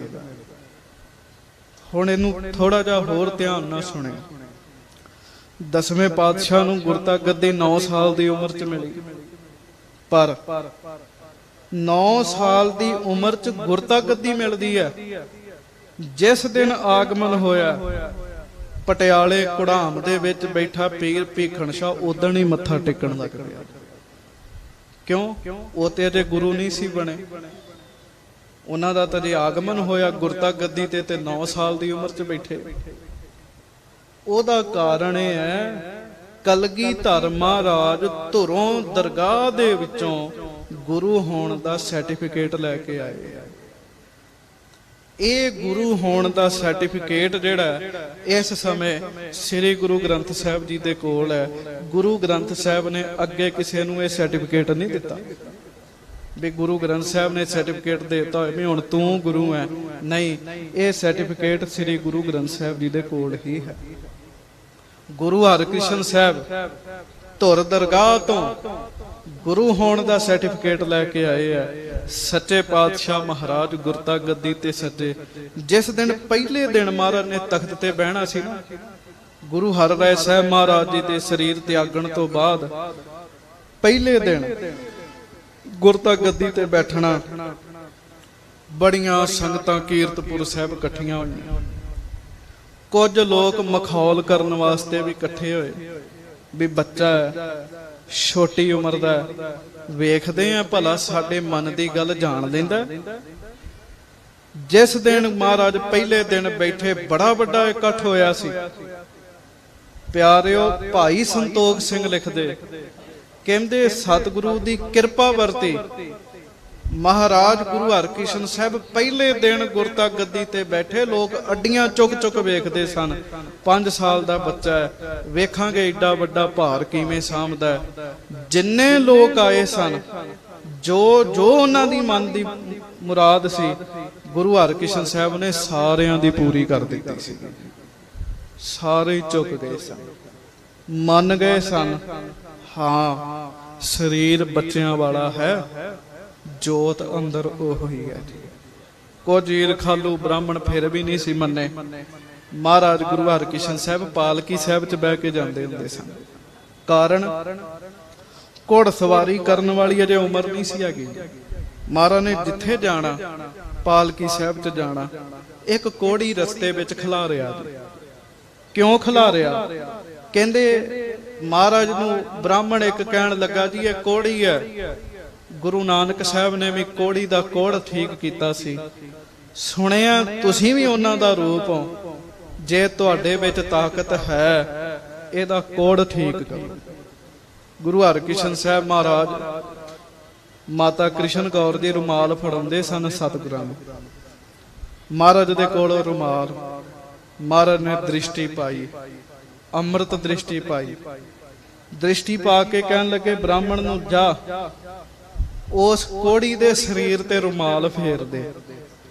ਪਿਆਰਿਓ, ਸਤਿਗੁਰਾਂ ਦਾ ਰੁਮਾਲ ਜਿਸ ਜਿਸ ਅੰਗ ਤੋਂ ਉਹਦੇ ਸਰੀਰ ਦੇ ਉੱਤੋਂ ਲੰਘਦਾ ਗਿਆ, ਉਸ ਅੰਗ ਤੋਂ ਕੋੜ ਖੰਭ ਲੱਗ ਕੇ ਉੱਡ ਗਿਆ। ਬਿਲਕੁਲ ਉਹਦਾ ਕੋੜ ਠੀਕ ਹੋ ਗਿਆ। ਬ੍ਰਾਹਮਣ ਵੀ ਗੁਰੂ ਹਰਕ੍ਰਿਸ਼ਨ ਸਾਹਿਬ ਦੇ ਚਰਨਾਂ ਵਿੱਚ ਝੁਕ ਗਿਆ। ਕਹਿੰਦਾ ਹਾਂ ਮਹਾਰਾਜ, ਤੁਸੀਂ ਵਾਕਈ ਪੂਰੇ ਹੋ, ਤੁਸੀਂ ਵਾਕਈ ਪਰਿਪੂਰਨ ਹੋ। ਬਾਬਾ ਰਾਮ ਰਾਏ ਦਿੱਲੀ ਸਨ। ਮਹਾਰਾਜ ਨੇ ਪਹਿਲਾਂ ਹੀ ਬਚਨ ਕਰ ਦਿੱਤਾ ਸੀ ਵੀ ਤੂੰ ਸਾਡੇ ਵਾਲੇ ਪਾਸੇ ਨਹੀਂ ਆਉਣਾ। ਤੇ ਸਾਧ ਸੰਗਤ ਜੀ, ਬਾਬਾ ਰਾਮ ਰਾਏ ਦਿੱਲੀ ਵਿੱਚ ਜਿੰਨੀਆਂ ਤਾਕਤਾਂ ਸਨ ਸਾਰੀਆਂ ਵਿਖਾਈਆਂ, ਪਰ ਇੱਕ ਸਮਾਂ ਐਸਾ ਆ ਗਿਆ ਜਦੋਂ ਬਾਬੇ ਰਾਮ ਰਾਏ ਦੇ ਵੀ ਹੱਥ ਖੜੇ ਹੋ ਗਏ ਸਨ। ਉਸ ਸਮੇਂ ਦੀਆਂ ਕਿਤਾਬਾਂ ਦੇ ਵਿੱਚ ਪੜ੍ਹ ਕੇ ਵੇਖ ਲਓ, ਉਸ ਸਮੇਂ ਦੀਆਂ ਪੁਸਤਕਾਂ 'ਚ ਲਿਖਿਆ ਹੈਜਾ ਫੈਲਿਆ ਸੀ ਦਿੱਲੀ 'ਚ, ਕੱਲੀ ਦਿੱਲੀ 'ਚ ਫੈਲਿਆ ਸੀ, ਬਾਹਰ ਨਹੀਂ ਸੀ ਫੈਲਿਆ। ਹੈਜਾ ਫੈਲਿਆ ਸੀ। 4 ਬੰਦਿਆਂ ਦਾ ਸੰਸਕਾਰ ਕਰਕੇ ਆਉਂਦੇ ਸਨ, 8 ਅੱਗੇ ਮਰੇ ਪਏ ਹੁੰਦੇ ਸਨ। ਇੰਨੀਆਂ ਜ਼ਿਆਦਾ ਮੌਤਾਂ ਹੋ ਰਹੀਆਂ ਸਨ। ਬੰਦਾ ਸਭ ਤੋਂ ਜ਼ਿਆਦਾ ਜੇ ਡਰਦਾ ਹੈ ਨਾ, ਤੇ ਮੌਤ ਤੋਂ ਹੀ ਡਰਦਾ ਹੈ। ਕਰੋਨਾ ਆਇਆ, ਕਮਾਲ ਦੀ ਗੱਲ ਹੈ। ਜਿਹੜਾ ਰੋਗ ਵੇਖਦਾ ਨਹੀਂ ਹੈ, ਕੋਈ ਕਰੋਨਾ ਦਾ ਰੂਪ ਰੰਗ ਹੈ, ਵੇਖਦਾ ਨਹੀਂ ਹੈ। ਜਿਹੜਾ ਵੇਖਦਾ ਨਹੀਂ ਹੈ, ਸੁਣਨ ਵਿੱਚ ਹੈ ਤੇ ਮਹਿਸੂਸ ਕੀਤਾ ਜਾਂਦਾ ਹੈ, ਉਹਦੇ ਤੋਂ ਸਾਰੀ ਦੁਨੀਆ ਡਰ ਗਈ। ਸਾਰਾ ਸੰਸਾਰ ਕੰਬ ਗਿਆ। ਤੇ ਜਿਹੜਾ ਰੱਬ ਸਦਾ ਹੀ ਹਾਜ਼ਰ ਨਾਜ਼ਰ ਹੈ, ਉਹਦੇ ਤੋਂ ਨਹੀਂ ਬੰਦਾ ਡਰਦਾ। ਸਾਰੇ ਲੋਕ ਡਰੇ। ਔਰੰਗਜ਼ੇਬ ਚਿੰਤਤ ਹੋ ਗਿਆ। ਕਿਉਂ? ਕਹਿੰਦਾ ਮੇਰੀ ਦਿੱਲੀ ਖਾਲੀ ਹੋ ਜਾਏਗੀ। ਜਿਸ ਹਿਸਾਬ ਨਾਲ ਮੌਤਾਂ ਹੋ ਰਹੀਆਂ ਨੇ, ਦਿੱਲੀ ਖਾਲੀ ਹੋ ਜਾਏਗੀ, ਲੋਕ ਸਾਰੇ ਮਰ ਜਾਣਗੇ। ਬਾਬਾ ਰਾਮ ਰਾਏ ਜੀ ਨੂੰ ਕਹਿੰਦਾ ਸ਼ਕਤੀਆਂ ਵਾਲੇ ਹੋ, ਕੋਈ ਸ਼ਕਤੀ ਵਿਖਾਓ। ਬਾਬਾ ਰਾਮ ਰਾਏ ਨੇ ਅੱਗੋਂ ਉੱਤਰ ਦਿੱਤਾ, ਕਹਿੰਦਾ ਵੈਦ ਹਕੀਮ ਸਾਰਿਆਂ ਇਲਾਜ ਕੀਤਾ, ਹੈਜਾ ਸੂਤ ਨਹੀਂ ਹੋ ਰਿਹਾ। ਮੈਂ ਵੀ ਸ਼ਕਤੀਆਂ ਲਾ ਕੇ ਵੇਖੀਆਂ ਨੇ, ਗੱਲ ਨਹੀਂ ਬਣ ਰਹੀ। ਜੇ ਕੋਈ ਦਿੱਲੀ ਨੂੰ ਬਚਾ ਸਕਦਾ ਤੇ ਗੁਰੂ ਹਰਕ੍ਰਿਸ਼ਨ ਸਾਹਿਬ ਮੇਰੇ ਛੋਟੇ ਭਰਾ ਨੇ, ਉਹਨਾਂ ਨੂੰ ਸੱਦੋ, ਉਹ ਬਚਾਉਣਗੇ। ਪਰ ਸ਼ਰਾਰਤ ਵੀ ਸੀ ਮਨ ਵਿੱਚ ਵੀ ਉਹਨਾਂ ਨੇ ਆਉਣਾ ਨਹੀਂ ਹੈ, ਉਮਰ ਛੋਟੀ ਹੈ, ਦਿੱਲੀ ਆਉਣਗੇ ਨਹੀਂ। ਜੇ ਆਉਣਗੇ ਵੀ ਤੇ ਕਰਾਮਾਤ ਨਹੀਂ ਵਿਖਾਉਣਗੇ। ਜੈ ਜੈਕਾਰ ਤੇ ਫਿਰ ਮੇਰੀ ਹੋਏਗੀ ਨਾ ਵੀ ਰਾਮ ਰਾਏ ਕੋ ਸ਼ਕਤੀਆਂ ਨੇ। ਔਰੰਗਜ਼ੇਬ ਨੇ ਰਾਜੇ ਜੈ ਸਿੰਘ ਦੀ ਡਿਊਟੀ ਲਾਈ। ਜੈ ਸਿੰਘ, ਤੂੰ ਮਹਾਰਾਜ ਨੂੰ ਦਿੱਲੀ ਸੱਦ। ਸਤਿਗੁਰਾਂ ਨੂੰ ਦਿੱਲੀ ਸੱਦਣ ਵਾਸਤੇ ਰਾਜੇ ਜੈ ਸਿੰਘ ਨੇ ਅੱਗੋਂ ਆਪਣੇ ਪ੍ਰਧਾਨ ਮੰਤਰੀ ਦੀ ਡਿਊਟੀ ਲਾਈ। ਉਹਦਾ ਪ੍ਰਧਾਨ ਮੰਤਰੀ ਸਤਿਗੁਰਾਂ ਦੇ ਕੋਲ ਕੀਰਤਪੁਰ ਸਾਹਿਬ ਆਇਆ। ਹੁਣ ਥੋੜਾ ਜਿਹਾ ਇੱਥੇ ਸੁਰਤ ਕਰਕੇ ਜੇ ਇਸ ਮਾਹੌਲ ਵਿੱਚ ਜਾਣ ਦਾ ਯਤਨ ਕਰੋ। ਜਦੋਂ ਮਹਾਰਾਜ ਕੋਲ ਕੀਰਤਪੁਰ ਸਾਹਿਬ ਆਇਆ ਨਾ, ਉਹ ਪ੍ਰਧਾਨ ਮੰਤਰੀ ਔਰੰਗਜ਼ੇਬ ਦੇ ਦਰਬਾਰ ਵਿੱਚ ਵੀ ਜਾਂਦਾ ਸੀ, ਜੈ ਸਿੰਘ ਦੇ ਦਰਬਾਰ ਵਿੱਚ ਵੀ ਜਾਂਦਾ ਸੀ, ਪਰ ਕੀਰਤਪੁਰ ਸਾਹਿਬ ਗੁਰੂ ਹਰਕ੍ਰਿਸ਼ਨ ਸਾਹਿਬ ਜੀ ਦੇ ਦਰਬਾਰ ਵਿੱਚ ਪੈਰ ਰੱਖਦਿਆਂ ਉਹਦਾ ਤਨ ਮਨ ਠੰਡਾ ਹੋ ਗਿਆ। ਉਹਨੂੰ ਮਹਿਸੂਸ ਹੋਇਆ, ਕੀ ਮਹਿਸੂਸ ਹੋਇਆ? ਉੱਥੇ ਕੱਲੀ ਮਾਇਆ ਦੀ ਸ਼ਕਤੀ ਵਰਤਦੀ ਹੈ, ਇੱਥੇ ਵਾਕਈ ਰੂਹਾਨੀਅਤ ਵਰਤਦੀ ਹੈ। ਮਹਾਰਾਜ ਜੀ ਦੇ ਕੋਲ ਆਇਆ, ਸਤਿਗੁਰਾਂ ਨੂੰ ਉਹਨੇ ਦੱਸਿਆ, ਮਹਾਰਾਜ ਦਿੱਲੀ 'ਚ ਬਹੁਤ ਲੋਕ ਮਰ ਰਹੇ ਆ, ਬਾਦਸ਼ਾਹ ਤੁਹਾਨੂੰ ਸੱਦ ਰਿਹਾ। ਬਾਦਸ਼ਾਹ ਨੇ ਜੈ ਸਿੰਘ ਦੀ ਡਿਊਟੀ ਲਾਈ ਹੈ, ਜੈ ਸਿੰਘ ਰਾਜਾ ਤੁਹਾਨੂੰ ਬੇਨਤੀਆਂ ਕਰ ਰਿਹਾ। ਗੁਰੂ ਹਰਕ੍ਰਿਸ਼ਨ ਸਾਹਿਬ ਕਹਿਣ ਲੱਗੇ ਦਿੱਲੀ ਆਵਾਂਗੇ, ਪਹਿਲਾਂ ਸਲਾਹ ਕਰ ਲਈਏ।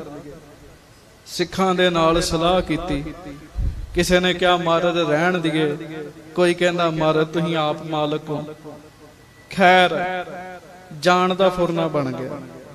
ਜਦੋਂ ਸਤਿਗੁਰੂ ਦਿੱਲੀ ਤੁਰਨ ਲੱਗੇ, ਸਤਿਗੁਰਾਂ ਨੇ ਉਹਦੇ ਪ੍ਰਧਾਨ ਮੰਤਰੀ ਨੂੰ ਕਿਹਾ ਸੀ, ਮਹਾਰਾਜ ਕਹਿਣ ਲੱਗੇ ਇੱਕ ਗੱਲ ਚੇਤਾ ਰੱਖਿਓ, ਨਹਿ ਮਲੇਸ਼ ਕੋ ਦਰਸ਼ਨ ਲੈ ਹੈ, ਨਹਿ ਮਲੇਸ਼ ਕੋ ਦਰਸ਼ਨ ਦੈ ਹੈ। ਨੌਰੰਗੇ ਨੂੰ ਨਾ ਵੇਖਣਾ, ਨਾ ਅਸੀਂ ਉਹਨੂੰ ਦਰਸ਼ਨ ਹੀ ਦੇਣੇ। ਉਹ ਕਹਿੰਦਾ ਜੀ ਠੀਕ ਹੈ। ਸਤਿਗੁਰੂ ਤੁਰੇ। ਰੋਪੜੀ ਅਸਥਾਨ ਹੈ ਸਦਾ ਵਰਤ ਸਾਹਿਬ, ਰੋਪੜ ਵਿੱਚ ਅਸਥਾਨ ਹੈ ਸਦਾ ਵਰਤ ਸਾਹਿਬ। ਜਦੋਂ ਸਤਿਗੁਰੂ ਗੁਰੂ ਹਰਕ੍ਰਿਸ਼ਨ ਸਾਹਿਬ ਚੱਲੇ ਨਾ, ਰਾਜਿਆਂ ਵਾਲਾ ਡੇਰਾ ਸੀ ਮਹਾਰਾਜ ਦਾ। ਹਾਥੀ, ਘੋੜੇ, ਫੌਜਾਂ ਗੁਰੂ ਹਰਕ੍ਰਿਸ਼ਨ ਸਾਹਿਬ ਜੀ ਦੇ ਨਾਲ ਨਾਲ ਗਈਆਂ। 2200 ਘੋੜਸਵਾਰ ਗੁਰੂ ਹਰਿਰਾਏ ਸਾਹਿਬ ਦੇ ਸਨ, 2200 ਘੋੜਸਵਾਰ ਹੀ ਗੁਰੂ ਹਰਕ੍ਰਿਸ਼ਨ ਸਾਹਿਬ ਨਾਲ ਰਹਿੰਦੇ ਸਨ। ਸਾਰੇ ਤੁਰੇ ਜੀ। ਪਹਿਲਾ ਪੜਾਅ ਸਤਿਗੁਰਾਂ ਨੇ ਸਦਾ ਵਰਤ ਲਾਇਆ। ਸਦਾ ਵਰਤ ਜਿਹੜਾ ਅਸਥਾਨ ਹੈ ਨਾ, ਇੱਥੇ 6ਵੀਂ ਪਾਤਸ਼ਾਹੀ, 7ਵੀਂ, 8ਵੀਂ, 9ਵੀਂ, 10ਵੀਂ ਪੰਜ ਗੁਰੂ ਸਾਹਿਬਾਂ ਦੇ ਚਰਨ ਪਏ ਆ। 6ਵੇਂ ਪਾਤਸ਼ਾਹ ਨੇ ਲੰਗਰ ਲਾਇਆ ਸੀ, ਆਖਿਆ ਸੀ ਸਦਾ ਲੰਗਰ ਵਰਤਾਇਆ ਕਰੋ। ਇਸ ਕਰਕੇ ਸਦਾ ਵਰਤ ਉੱਥੋਂ ਦਾ ਨਾਮ ਰੱਖਿਆ ਮਹਾਰਾਜ। ਉਹਦੇ ਤੋਂ ਅੱਗੇ ਮਹਾਰਾਜ ਹੋਰ ਪੜਾਅ ਕਰਦੇ ਗਏ, ਪੜਾਅ ਕਰਦੇ ਗਏ। ਭਾਈ ਸੰਤੋਖ ਸਿੰਘ ਜੀ ਲਿਖਦੇ ਆ, ਜਹਾਂ ਪੰਜੋਖਰ ਸੁਬਤ ਥਾਨ, ਤਹ ਬੈਠੇ ਸ੍ਰੀ ਗੁਰ ਭਗਵਾਨ। ਜਿੱਥੇ ਅੰਬਾਲੇ ਦੇ ਸਾਹਮਣੇ ਪਾਸੇ ਉਸ ਸਮੇਂ ਟਾਂਗਰੀ ਨਦੀ ਉੱਥੋਂ ਲੰਘਦੀ ਹੁੰਦੀ ਸੀ। ਰੇਤੀਲਾ ਇਲਾਕਾ ਸੀਗਾ, ਮੁਗਫਲੀ ਦੀ ਫਸਲ ਹੁੰਦੀ ਸੀ ਉਸ ਸਮੇਂ। ਬਿਲਕੁਲ ਟਾਂਗਰੀ ਨਦੀ ਦੇ ਨੇੜੇ ਸਤਿਗੁਰਾਂ ਨੇ ਪੜਾ ਲਾਇਆ। ਇੱਕ ਰਾਤ ਰਹਿਣ ਦਾ ਮਹਾਰਾਜ ਦਾ ਫੁਰਨਾ ਸੀ। ਜਦੋਂ ਸਵੇਰੇ ਸਤਿਗੁਰੂ ਗੁਰੂ ਹਰਕ੍ਰਿਸ਼ਨ ਸਾਹਿਬ ਤੁਰਨ ਲੱਗੇ, ਸਿੱਖ ਆਇਆ ਬਾਹੋ ਦਾ ਹੀ ਭੱਜਿਆ। ਗੁਰੂ ਹਰਕ੍ਰਿਸ਼ਨ ਸਾਹਿਬ ਜੀ ਨੂੰ ਕਹਿਣ ਲੱਗਾ, ਸਤਿਗੁਰੂ ਮਹਾਰਾਜ ਕਾਬਲ ਤੋਂ, ਕੰਧਾਰ ਤੋਂ, ਜਲਾਲਾਬਾਦ ਤੋਂ, ਪਿਸ਼ਾਵਰ ਤੋਂ ਬੜੀਆਂ ਹੀ ਸੰਗਤਾਂ ਅੰਮ੍ਰਿਤਸਰ ਮੱਥਾ ਟੇਕ ਕੇ ਕੀਰਤਪੁਰ ਸਾਹਿਬ ਜਾ ਰਹੀਆਂ ਸਨ ਤੁਹਾਡੇ ਦਰਸ਼ਨ ਕਰਨ। ਉਹਨਾਂ ਨੂੰ ਪਤਾ ਲੱਗਾ ਵੀ ਹਜੂਰ ਦਿੱਲੀ ਨੂੰ ਤੁਰ ਪਏ ਨੇ, ਮਹਾਰਾਜ ਉਹ ਤੁਹਾਡੇ ਦਰਸ਼ਨ ਕਰਨ ਵਾਸਤੇ ਆ ਰਹੇ ਆ। ਸੱਚੇ ਪਾਤਸ਼ਾਹ ਕੁਝ ਸਮਾਂ ਆਪ ਜੀ ਇੱਥੇ ਰੁਕੋ। ਮਹਾਰਾਜ ਉਸ ਦਿਨ ਵੀ ਪੰਜੋਖਰਾ ਸਾਹਿਬ ਰਹੇ। 2 ਦਿਨਾਂ ਬਾਅਦ ਕਾਬਲ ਤੋਂ, ਜਲਾਲਾਬਾਦ ਤੋਂ ਇਸ ਇਲਾਕੇ ਚੋਂ ਸੰਗਤ ਆਈ। ਸਤਿਗੁਰਾਂ ਨੇ ਦਰਸ਼ਨ ਦਿੱਤੇ, ਬਚਨ ਬਲਾਸ ਕੀਤੇ। ਫਿਰ ਤੁਰਨ ਲੱਗੇ, ਇੱਕ ਸਿੱਖ ਫੇਰ ਆ ਗਿਆ, ਕਹਿੰਦਾ ਮਹਾਰਾਜ ਸੰਗਤ ਹੋਰ ਆ ਰਹੀ ਹੈ, ਕਿਰਪਾ ਕਰੋ ਇੱਥੇ ਬੈਠੇ ਰਹੋ, ਸੱਜੇ ਰਹੋ। ਗੁਰੂ ਹਰਕ੍ਰਿਸ਼ਨ ਸਾਹਿਬ ਮਹਾਰਾਜ ਬੈਠੇ ਰਹੇ, ਉੱਥੇ ਹੀ ਦਰਸ਼ਨ ਦੇ ਰਹੇ ਆ। ਉਸੇ ਇਲਾਕੇ ਦੇ ਵਿੱਚ ਬੜਾ ਵੱਡਾ ਪੰਡਿਤ ਵਿਦਵਾਨ ਰਹਿੰਦਾ, ਲਾਲ ਚੰਦ ਉਹਦਾ ਨਾਮ ਹੈ। ਉਹਨੇ ਵੇਖਿਆ ਵੀ ਕਿਸੇ ਮਹਾਰਾਜੇ ਦਾ ਡੇਰਾ ਉਤਰਿਆ, ਹਾਥੀ ਵੀ ਹੈ, ਘੋੜੇ ਵੀ ਹੈ, ਫੌਜਾਂ ਵੀ ਹੈ, ਤੇ ਕੀਰਤਨ ਹੁੰਦਾ। ਉਹਨੇ ਪੁੱਛਿਆ ਵੀ ਡੇਰਾ ਕਿਹਦਾ ਉਤਰਿਆ? ਸਿੱਖ ਨੇ ਸਤਿਗੁਰਾਂ ਦਾ ਨਾਮ ਲਿਆ, ਧਿਆਨ ਨਾਲ ਸੁਣਿਓ। ਸਿੱਖ ਕਹਿੰਦਾ ਇੱਥੇ ਸਾਡੇ ਸਤਿਗੁਰੂ ਉਤਰੇ ਨੇ। ਲਾਲ ਚੰਦ ਕਹਿੰਦਾ ਕੀ ਨਾਮ ਹੈ? ਸਿੱਖ ਕਹਿੰਦਾ ਉਹਨਾਂ ਦਾ ਨਾਮ ਹੈ ਸ੍ਰੀ ਗੁਰੂ ਹਰਕ੍ਰਿਸ਼ਨ ਸਾਹਿਬ ਜੀ ਮਹਾਰਾਜ। ਹੁਣ ਧਿਆਨ ਰੱਖਿਓ, ਜਦੋਂ ਆਪਣੀ ਜ਼ਿੰਦਗੀ 'ਚ ਗੁਰੂ ਸਾਹਿਬ ਦਾ ਨਾਮ ਲੈਣਾ ਹੈ ਨਾ, ਪੂਰੀ ਵਡਿਆਈ ਸਹਿਤ ਨਾਮ ਲੈਣਾ। ਜਿਨ੍ਹਾਂ ਦੇ ਬੱਚੇ ਸ੍ਰੀ ਗੁਰੂ ਹਰਕ੍ਰਿਸ਼ਨ ਸਾਹਿਬ ਜੀ ਪਬਲਿਕ ਸਕੂਲਾਂ 'ਚ ਪੜ੍ਹਦੇ ਆ, ਉਹਨਾਂ ਨੂੰ ਪੁੱਛੋ ਨਾ ਕਿਹੜੇ ਉਹਨਾਂ ਦੇ ਮਾਪਿਓ ਨੂੰ, ਤੁਹਾਡੇ ਬੱਚੇ ਕਿੱਥੇ ਪੜ੍ਹਦੇ ਆ, ਤੇ ਅੱਧਾ ਨਾਮ ਮਹਾਰਾਜ ਦਾ ਲੈਂਦੇ, ਅੱਧਾ ਨਾਮ ਕਹਿੰਦੇ ਹਰਕ੍ਰਿਸ਼ਨ ਪੜ੍ਹਦੇ ਆ। ਕਿੱਡਾ ਵੱਡਾ ਪਾਪ ਹੈ। ਜਦੋਂ ਆਪਣੇ ਗੁਰੂ ਸਾਹਿਬ ਦਾ ਨਾਮ ਲੈਣਾ ਹੈ ਨਾ, ਸ਼ਰਧਾ ਦੇ ਨਾਲ ਲੈਣਾ ਹੈ, ਵਡਿਆ ਕੇ ਲੈਣਾ। ਸਿੱਖ ਨੇ ਕਿਹਾ ਇੱਥੇ ਸ੍ਰੀ ਗੁਰੂ ਹਰਕ੍ਰਿਸ਼ਨ ਸਾਹਿਬ ਜੀ ਮਹਾਰਾਜ ਉਤਰੇ, ਕਹਿੰਦਾ ਕਿਹੋ ਜਿਹੇ ਨੇ? ਸਿੱਖ ਕਹਿੰਦਾ ਜੀ 6.5 ਸਾਲਾਂ ਦੇ ਆ, 6.5 7 ਸਾਲਾਂ ਦੇ। ਕਹਿੰਦਾ ਏਡੀ ਛੋਟੀ ਉਮਰ, ਇੰਨਾ ਵੱਡਾ ਨਾਮ, ਸ੍ਰੀ ਗੁਰੂ ਹਰਕ੍ਰਿਸ਼ਨ ਸਾਹਿਬ ਜੀ ਮਹਾਰਾਜ ਸ਼੍ਰੀ ਕ੍ਰਿਸ਼ਨ ਜੀ ਹੋਏ ਆ, ਉਹਨਾਂ ਵੀ ਇੰਨਾ ਵੱਡਾ ਨਾਮ ਨਹੀਂ ਰਖਾਇਆ, ਏਡਾ ਵੱਡਾ ਨਾਮ ਰੱਖੀ ਬੈਠੇ। ਤੇ ਚੇਤਾ ਰੱਖਿਓ, ਮਨ ਬੜਾ ਬੇਈਮਾਨ ਹੈ ਜੀ। ਇਹ ਮਨ ਇੰਨਾ ਚੰਦਰਾ 'ਚ, ਤੁਸੀਂ ਵੇਖਿਓ ਕਈ ਵਾਰੀ ਗੁਰੂ ਗ੍ਰੰਥ ਸਾਹਿਬ ਜੀ ਤੇ ਵੀ ਤਰਕਾਂ ਕਰ ਬੈਂਦਾ ਹੈ ਜੀ। ਕਈ ਵਾਰੀ ਇਹ ਮਨ ਕਰ ਬੈਂਦਾ ਹੈ। ਉਹ ਕਹਿਣ ਲੱਗਾ ਚਲੋ ਕੋਈ ਗੱਲ ਨਹੀਂ, ਨਾਮ ਤੇ ਵੱਡਾ ਰੱਖ ਲਿਆ, ਕ੍ਰਿਸ਼ਨ ਜੀ ਨੇ ਤੇ ਭਾਗਵਤ ਗੀਤਾ ਉਚਾਰੀ ਹੈ, ਇਹਨਾਂ ਨੂੰ ਕੋ ਗੀਤਾ ਦੇ ਅਰਥ ਹੀ ਕਰ ਦੇਣ। ਸਿੱਖ ਨੇ ਸਤਿਗੁਰਾਂ ਨੂੰ ਦੱਸਿਆ। ਮਹਾਰਾਜ ਬਾਲਾ ਪ੍ਰੀਤਮ ਗੁਰੂ ਹਰਕ੍ਰਿਸ਼ਨ ਸਾਹਿਬ ਸੁਣ ਕੇ ਨਾ, ਭਾਈ ਸੰਤੋਖ ਸਿੰਘ ਲਿਖਦੇ ਥੋੜਾ ਜਿਹਾ ਮੁਸਕਰਾਏ। ਮੁਸਕਰਾ ਕੇ ਮਹਾਰਾਜ ਕਹਿੰਦੇ ਆ, ਪੰਡਤ ਜੀ ਨੂੰ ਸਾਡੇ ਕੋਲ ਲੈ ਆਓ। ਪੰਡਤ ਨੂੰ ਲੈ ਕੇ ਆਂਦਾ, ਲਾਲ ਚੰਦ ਜੀ ਨੂੰ। ਜਦੋਂ ਸਤਿਗੁਰਾਂ ਦੇ ਕੋਲ ਲੈ ਕੇ ਆਏ, ਮਹਾਰਾਜ ਗਰੀਬ ਨਵਾਜ ਸੱਚੇ ਪਾਤਸ਼ਾਹ ਕਹਿਣ ਲੱਗੇ, ਪੰਡਤ ਜੀ ਇਹ ਗੁਰੂ ਨਾਨਕ ਦਾ ਘਰ ਹੈ, ਧਿਆਨ ਨਾਲ ਸੁਣਿਓ। ਮਹਾਰਾਜ ਕਹਿਣ ਲੱਗੇ, ਪੰਡਤ ਜੀ ਇਹ ਗੁਰੂ ਨਾਨਕ ਦਾ ਘਰ ਹੈ, ਗੁਰੂ ਨਾਨਕ ਦੇ ਘਰ ਤੇ ਜਿਹੜਾ ਸ਼ੰਕਾ ਕਰਦਾ ਉਹ ਨਰਕ 'ਚ ਜਾਂਦਾ ਹੈ। ਤੁਸੀਂ ਵਿਦਵਾਨ ਹੋ, ਅਸੀਂ ਤੁਹਾਨੂੰ ਨਰਕ 'ਚ ਨਹੀਂ ਜਾਣ ਦੇਣਾ। ਤੁਸੀਂ ਕਹੋ ਗੀਤਾ ਦੇ ਅਰਥ ਹੁਣੇ ਕਰ ਦਿੰਨੇ ਆ, ਪਰ ਤੁਹਾਡੀ ਤਸੱਲੀ ਨਹੀਂ ਹੋਣੀ। ਕਹਿੰਦਾ ਜੀ ਕਿਉਂ? ਮਹਾਰਾਜ ਕਹਿਣ ਲੱਗੇ, ਅਸੀਂ ਗੀਤਾ ਦੇ ਅਰਥ ਕਰਤੇ ਨਾ, ਤੁਸੀਂ ਕਹੋਗੇ ਅਮੀਰ ਬਾਪ ਦੇ ਬੇਟੇ ਨੇ ਪੈਸੇ ਦੇ ਕੇ ਸਿੱਖ ਲਏ ਹੋਣਗੇ। ਜਾਓ ਆਪਣੀ ਮਰਜ਼ੀ ਦੇ ਨਾਲ ਕੋਈ ਬੰਦਾ ਲੱਭ ਲਿਆਓ, ਜਿਹਨੂੰ ਕਹੋਗੇ ਉਹ ਅਰਥ ਕਰ ਦੇਗਾ।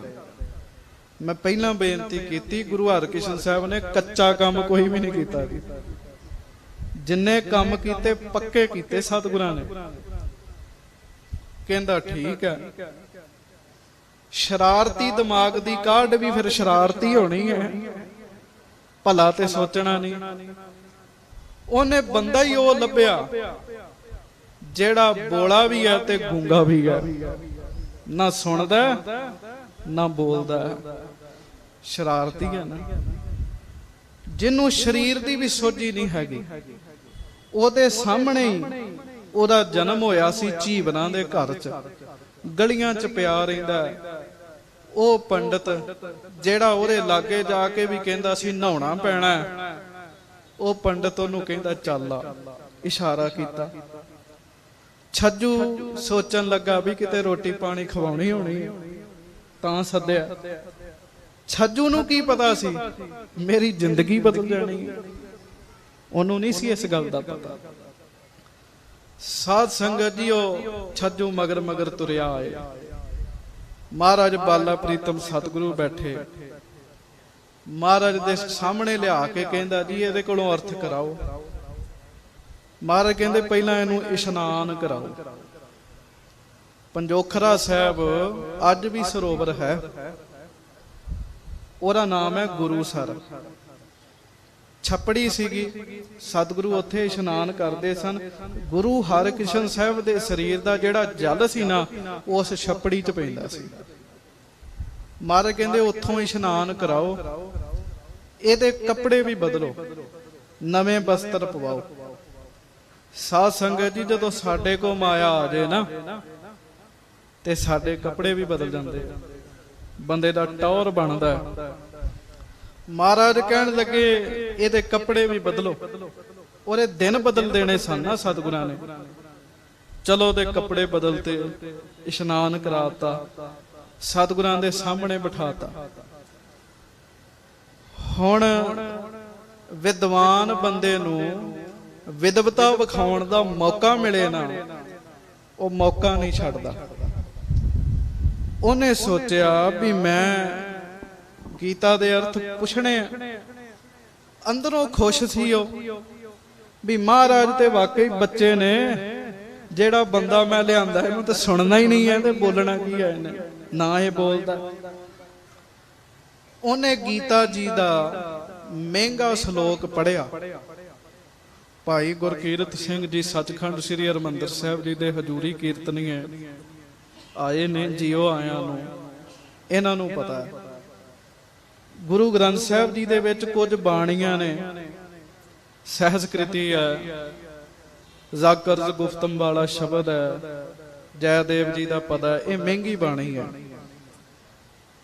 ਕਈ ਕੱਚੇ ਪਿੱਲੇ ਜਿਹੜੇ ਹਨ ਉਹ ਇਹ ਕਹਿ ਦਿੰਦੇ ਆ ਵੀ ਇਹ ਔਖੀ ਹੈ,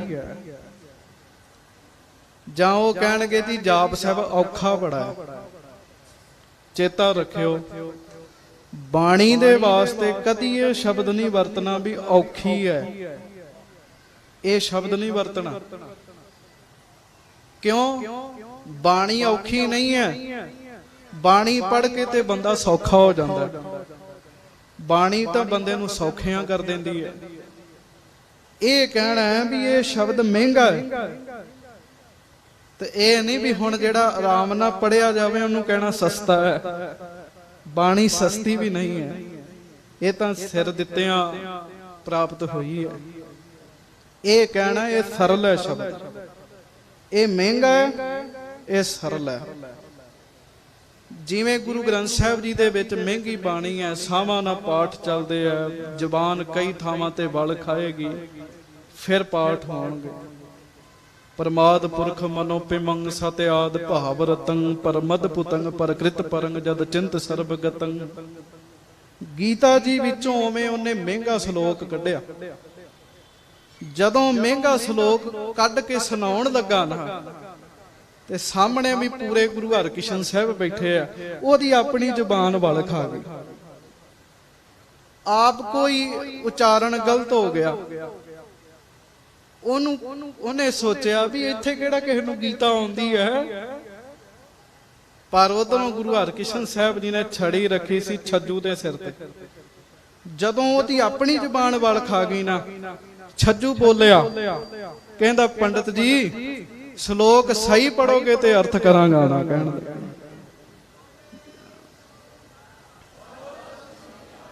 ਜਦੋਂ ਉਹਨੇ ਇਸ ਤਰ੍ਹਾਂ ਬਚਨ ਕੀਤਾ ਨਾ, ਪੰਡਤ ਦੇ ਪੈਰੋਂ ਹੇਠੋਂ ਜ਼ਮੀਨ ਨਿਕਲ ਗਈ। ਕਿਉਂ? ਉਹਦੇ ਸਾਹਮਣੇ ਛੱਜੂ ਦਾ ਜਨਮ ਹੋਇਆ ਸੀ, ਬਚਪਨ ਤੋਂ ਗੂੰਗਾ ਬੋਲਾ ਸੀ। ਬਸ ਫਿਰ ਕੀ ਸੀ, ਉਹਨੂੰ ਪਤਾ ਲੱਗ ਗਿਆ ਇਹ ਇਕੱਲੇ ਕ੍ਰਿਸ਼ਨ ਨਹੀਂ ਹਨ, ਇਹ ਵਾਕਈ ਸ੍ਰੀ ਗੁਰੂ ਹਰਿਕ੍ਰਿਸ਼ਨ ਸਾਹਿਬ ਜੀ ਮਹਾਰਾਜ ਹਨ। ਉਹਨੇ ਜਨੇਊ ਲਾਇਆ, ਸਤਿਗੁਰਾਂ ਦੇ ਚਰਨਾਂ 'ਚ ਰੱਖਤਾ। ਕਹਿੰਦਾ ਮਹਾਰਾਜ ਭੁਲੇਖੇ 'ਚ ਪੈ ਗਿਆ ਸਾਂ।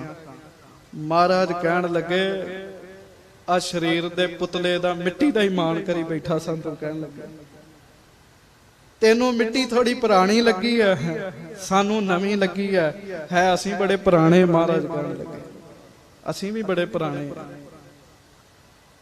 ਚਮਕੌਰ ਸਾਹਿਬ ਦੇ ਜੰਗ 'ਚ ਭਾਈ ਲਾਲ ਸਿੰਘ ਉਹਦਾ ਬਾਅਦ ਚੋਂ ਨਾਮ ਹੋਇਆ, ਉਹ ਸ਼ਹੀਦ ਹੋਇਆ ਜੀ, ਮਹਾਰਾਜ ਜੀ ਦੇ ਨਾਲ ਰਿਹਾ। ਮਹਾਰਾਜ ਪੰਜੋਖਰਾ ਸਾਹਿਬ ਹਨ। ਸਵੇਰੇ ਆਸਾ ਜੀ ਦੀ ਵਾਰ ਦਾ ਭੋਗ ਪਿਆ, ਆਪਣੇ ਤੰਬੂ 'ਚ ਸਤਿਗੁਰੂ ਬਾਹਰ ਆਏ, ਰੇਤਾ ਇਕੱਠਾ ਕਰਨ ਲੱਗ ਪਏ। ਸਿੱਖ ਕਹਿੰਦੇ ਮਹਾਰਾਜ ਬਾਲ ਲੀਲਾ ਕਰ ਰਹੇ ਆ, ਬੱਚਿਆਂ ਵਾਲੀ ਉਮਰ ਹੈ ਨਾ। ਰੇਤਾ ਇਕੱਠਾ ਕੀਤਾ, ਬੱਚੇ ਰੇਤ ਦਾ ਘਰ ਬਣਾਉਂਦੇ ਆ, ਢਾਹ ਦਿੰਦੇ ਆ, ਬਣਾਉਂਦੇ ਆ, ਢਾਹ ਦਿੰਦੇ ਆ।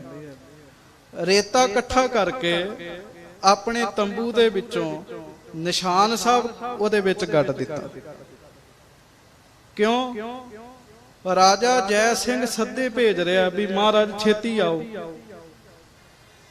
ਰਾਜਾ ਜੈ ਸਿੰਘ ਸੱਦੇ ਭੇਜ ਰਿਹਾ। ਸਿੱਖ ਕਹਿੰਦੇ ਮਹਾਰਾਜ ਸੰਗਤ ਪਿੱਛੋਂ ਬੜੀ ਆ ਰਹੀ ਹੈ, ਮਹਾਰਾਜ ਅਜੇ ਨਾ ਜਾਓ। ਰਾਜਾ ਜੈ ਸਿੰਘ ਕਹਿੰਦਾ ਮਹਾਰਾਜ ਦਿੱਲੀ 'ਚ ਲੋਕ ਮਰ ਚੱਲੇ ਆ, ਛੇਤੀ ਆ ਜਾਓ। ਸਤਿਗੁਰੂ ਜੀ ਨੇ ਦਿੱਲੀ ਜਾਣਾ, ਰੇਤੇ 'ਚ ਨਿਸ਼ਾਨ ਸਾਹਿਬ ਗੱਡਤਾ, ਬਚਨ ਕੀਤਾ ਮਹਾਰਾਜ ਨੇ। ਮਹਾਰਾਜ ਕਹਿੰਦੇ ਜਿਹੜਾ ਇੱਥੇ ਆਵੇਗਾ, ਨਿਸ਼ਾਨ ਸਾਹਿਬ ਦੇ ਦਰਸ਼ਨ ਕਰੇਗਾ, ਸਾਡੇ ਦਰਸ਼ਨਾਂ ਦਾ ਫਲ ਪ੍ਰਾਪਤ ਹੋਏਗਾ। ਕਈ ਸਾਡੇ ਵੀਰ ਇਹ ਪ੍ਰਚਾਰ ਕਰਦੇ ਕਿ ਨਿਸ਼ਾਨ ਸਾਹਿਬ ਨੂੰ ਮੱਥਾ ਨਹੀਂ ਟੇਕਣਾ ਚਾਹੀਦਾ। ਸਾਧ ਸੰਗਤ ਦੀ ਨਿਸ਼ਾਨ ਸਾਹਿਬ ਦੇ ਸਭ ਤੋਂ ਉੱਤੇ ਕੀ ਲੱਗਾ? ਖੰਡਾ। ਤੇ ਸਤਿਗੁਰੂ ਜੀ ਦੀ ਬਾਣੀ ਹੈ, ਅਸ ਕਿਰਪਾਨ ਖੰਡੋ ਖੜਗ ਤੁਬਕ ਤਬਰ ਅਰ ਤੀਰ, ਸਹਿਬ ਸਰੋਹੀ ਸਹਿਥੀ ਯਹ ਹਮਾਰੇ। ਤੇ ਪੀਰ ਨੂੰ ਮੱਥਾ ਨਹੀਂ ਟੇਕੋਗੇ। ਨਿਸ਼ਾਨ ਸਾਹਿਬ ਨੂੰ ਮਹਾਰਾਜ ਕਹਿੰਦੇ ਜਿਹੜਾ ਨਮਸਕਾਰ ਕਰੇਗਾ ਉਹਨੂੰ ਸਾਡੇ ਦਰਸ਼ਨਾਂ ਦਾ ਫਲ ਮਿਲੇਗਾ।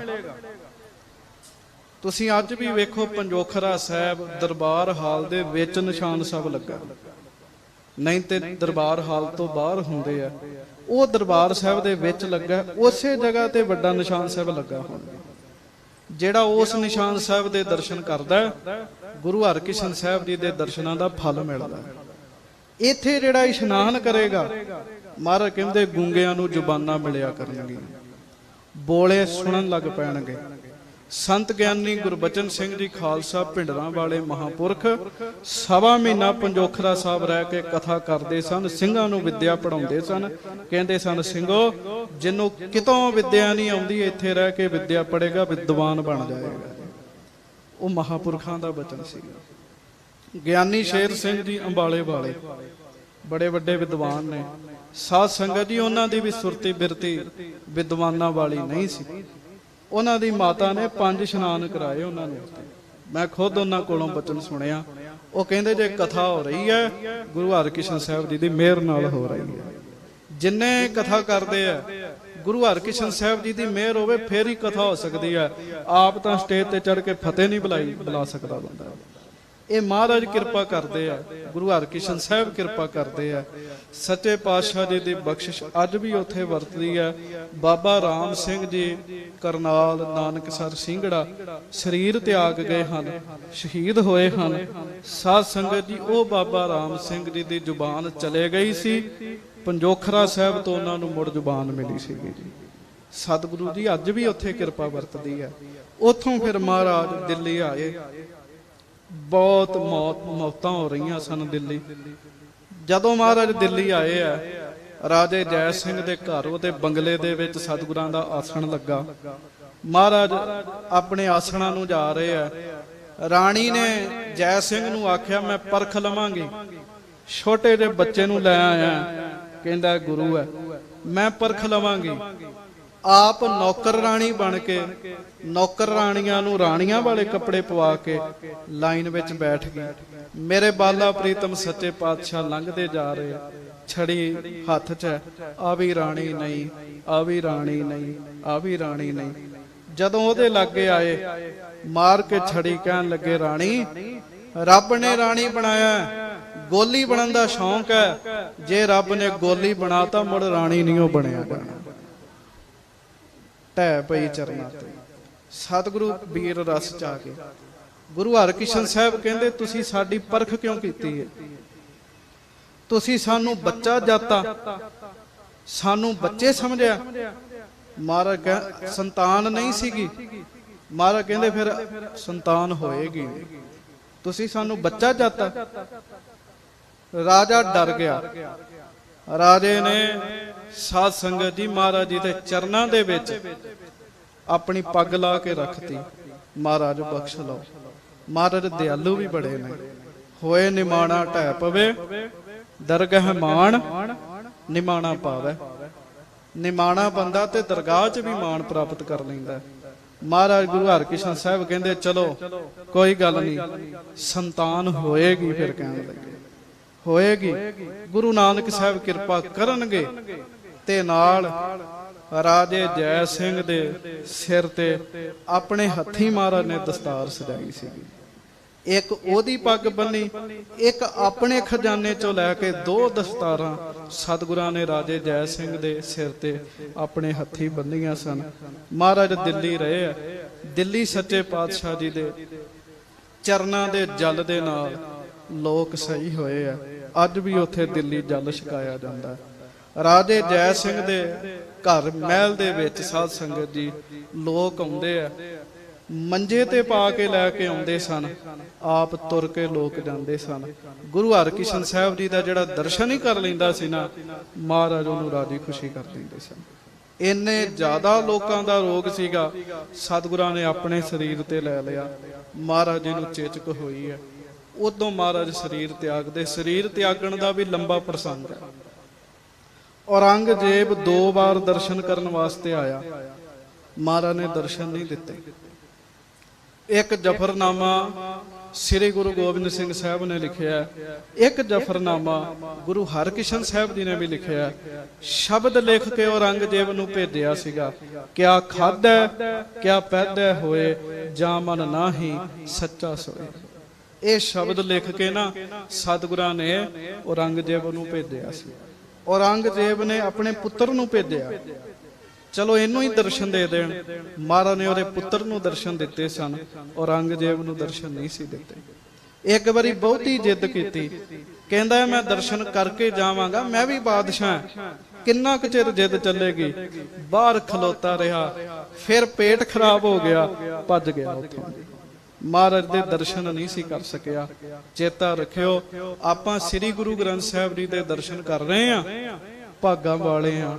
ਜੇ ਮਹਾਰਾਜ ਚਾਹਣ ਇਹਨਾਂ ਨੂੰ ਦਰਸ਼ਨ ਨਹੀਂ ਦੇਣੇ ਤੇ ਨਹੀਂ ਕਰ ਸਕਦੇ ਅਸੀਂ। ਔਰੰਗਜ਼ੇਬ ਉਹਦੀ ਕਿਸਮਤ 'ਚ ਹੈ ਹੀ ਨਹੀਂ ਸੀ ਗੁਰੂ ਹਰਕ੍ਰਿਸ਼ਨ ਸਾਹਿਬ ਦੇ ਦਰਸ਼ਨ ਕਰਨੇ, ਉਹ ਕਰ ਹੀ ਨਹੀਂ ਸਕਿਆ ਦਰਸ਼ਨ। ਮਹਾਰਾਜ ਗਰੀਬ ਨਵਾਜ ਕਿਰਪਾ ਕਰਨ। 10ਵੇਂ ਪਾਤਸ਼ਾਹ ਕਹਿੰਦੇ ਸਿੱਖੋ, ਗੁਰੂ ਹਰਕ੍ਰਿਸ਼ਨ ਸਾਹਿਬ ਜੀ ਨੂੰ ਧਿਆਇਆ ਕਰੋ, ਤੁਹਾਡੇ ਸਾਰੇ ਦੁੱਖ ਰੋਗ ਜਿਹੜੇ ਆ ਉਤਰ ਜਾਣਗੇ। ਪੰਕਤੀ ਪੜੋ ਫਿਰ ਅਰਦਾਸ ਖਿਮਾ ਮੰਗੇ। ਸ੍ਰੀ ਹਰਿਕ੍ਰਿਸ਼ਨ ਧਿਆਈਐ, ਸ੍ਰੀ ਹਰਿਕ੍ਰਿਸ਼ਨ ਧਿਆਈਐ,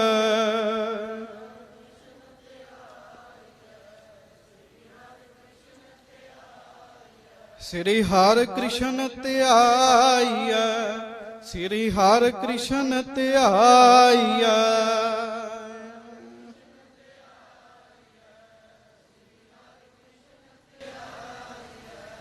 ਜਿਸ ਡਿਠੇ ਸਭ ਦੁੱਖ ਜਾਏ। ਜਿਨ੍ਹਾਂ ਦੇ ਦਰਸ਼ਨ ਕੀਤੇ ਆ ਸਾਰੇ ਦੁੱਖੇ ਦੂਰ ਹੁੰਦੇ ਆ।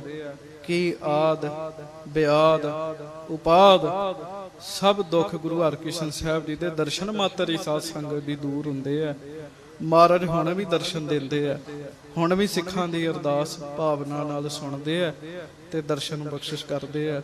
ਸਤਿਗੁਰਾਂ ਦੇ ਆਗਮਨ ਗੁਰਪੁਰਬ ਦੀ ਆਪ ਜੀ ਨੂੰ ਬਹੁਤ ਬਹੁਤ ਵਧਾਈ ਹੋਵੇ ਜੀ। ਗੁਰੂ ਸਾਹਿਬ ਜੀ ਦੇ ਗੁਰਪੁਰਬ ਦੀ ਨਾ ਵਧਾਈ ਦਿਆ ਕਰੋ ਇੱਕ ਦੂਜੇ ਨੂੰ। ਵਧਾਈ ਦਾ ਅਰਥ ਹੁੰਦਾ ਵਾਧਾ ਪੈ ਗਿਆ। ਜਿੱਥੇ ਵਾਧਾ ਪਵੇ ਨਾ ਉੱਥੇ ਵਧਾਈ ਦਿੱਤੀ ਜਾਂਦੀ ਹੈ। ਤੇ ਜਿਹੜਾ ਸਤਿਗੁਰਾਂ ਦੇ ਗੁਰਪੁਰਬ ਦੀ ਵਧਾਈ ਦਿੰਦਾ ਹੈ ਨਾ, ਉਹਦੇ ਘਰ ਪਰਿਵਾਰ ਉਹਦੀ ਕੁੱਲ 'ਚ ਵਾਧਾ ਪੈਂਦਾ। ਸੱਚੇ ਪਾਤਸ਼ਾਹ ਮਿਹਰ ਕਰਨ, ਬਖਸ਼ਿਸ਼ ਕਰਨ। ਹੁਣ ਪੰਥ ਦੇ ਮਹਾਨ ਕੀਰਤਨੀਏ ਭਾਈ ਸਾਹਿਬ ਭਾਈ ਗੁਰਕੀਰਤ ਸਿੰਘ ਜੀ ਬੂਟਾ ਸ੍ਰੀ ਹਰਿਮੰਦਰ ਸਾਹਿਬ ਜੀ ਦੇ ਹਜ਼ੂਰੀ ਕੀਰਤਨੀਏ, ਉਹਨਾਂ ਨੇ ਆਪ ਜੀ ਦੇ ਦਰਸ਼ਨ ਕਰਨੇ ਹਨ। ਆਪ ਜੀ ਬੜੇ ਪਿਆਰ ਦੇ ਨਾਲ ਉਹਨਾਂ ਕੋਲੋਂ ਕੀਰਤਨ ਸਰਵਣ ਕਰੋ। ਜਿਨ੍ਹਾਂ ਸਾਰਿਆਂ ਨੇ ਇਸ ਗੁਰਪੁਰਬ ਨੂੰ ਮਨਾਉਣ ਦਾ ਉਦਮ ਕੀਤਾ ਹੈ, ਸਾਰਿਆਂ ਦੀ ਝੋਲੀ 'ਚ ਮੇਰੇ ਸਤਿਗੁਰੂ ਦਾਤਾਂ ਪਾਉਣ। ਕਿਉਂ? ਮੈਂ ਆਰੰਭਤਾ ਤੇ ਬੇਨਤੀ ਕੀਤੀ ਸੀ, ਗੁਰੂ ਨਾਨਕ ਗੁਰੂ ਗੋਬਿੰਦ ਸਿੰਘ ਸਾਹਿਬ ਜੀ ਦਾ ਗੁਰਪੁਰਬ ਸਾਰੇ ਮਨਾਉਂਦੇ ਆ। ਸ੍ਰੀ ਗੁਰੂ ਨਾਨਕ ਸਾਹਿਬ ਜੀ ਦਾ, ਗੁਰੂ ਹਰਕ੍ਰਿਸ਼ਨ ਸਾਹਿਬ ਜੀ ਦਾ ਬਹੁਤ ਘੱਟ ਮਨਾਉਂਦੇ ਆ।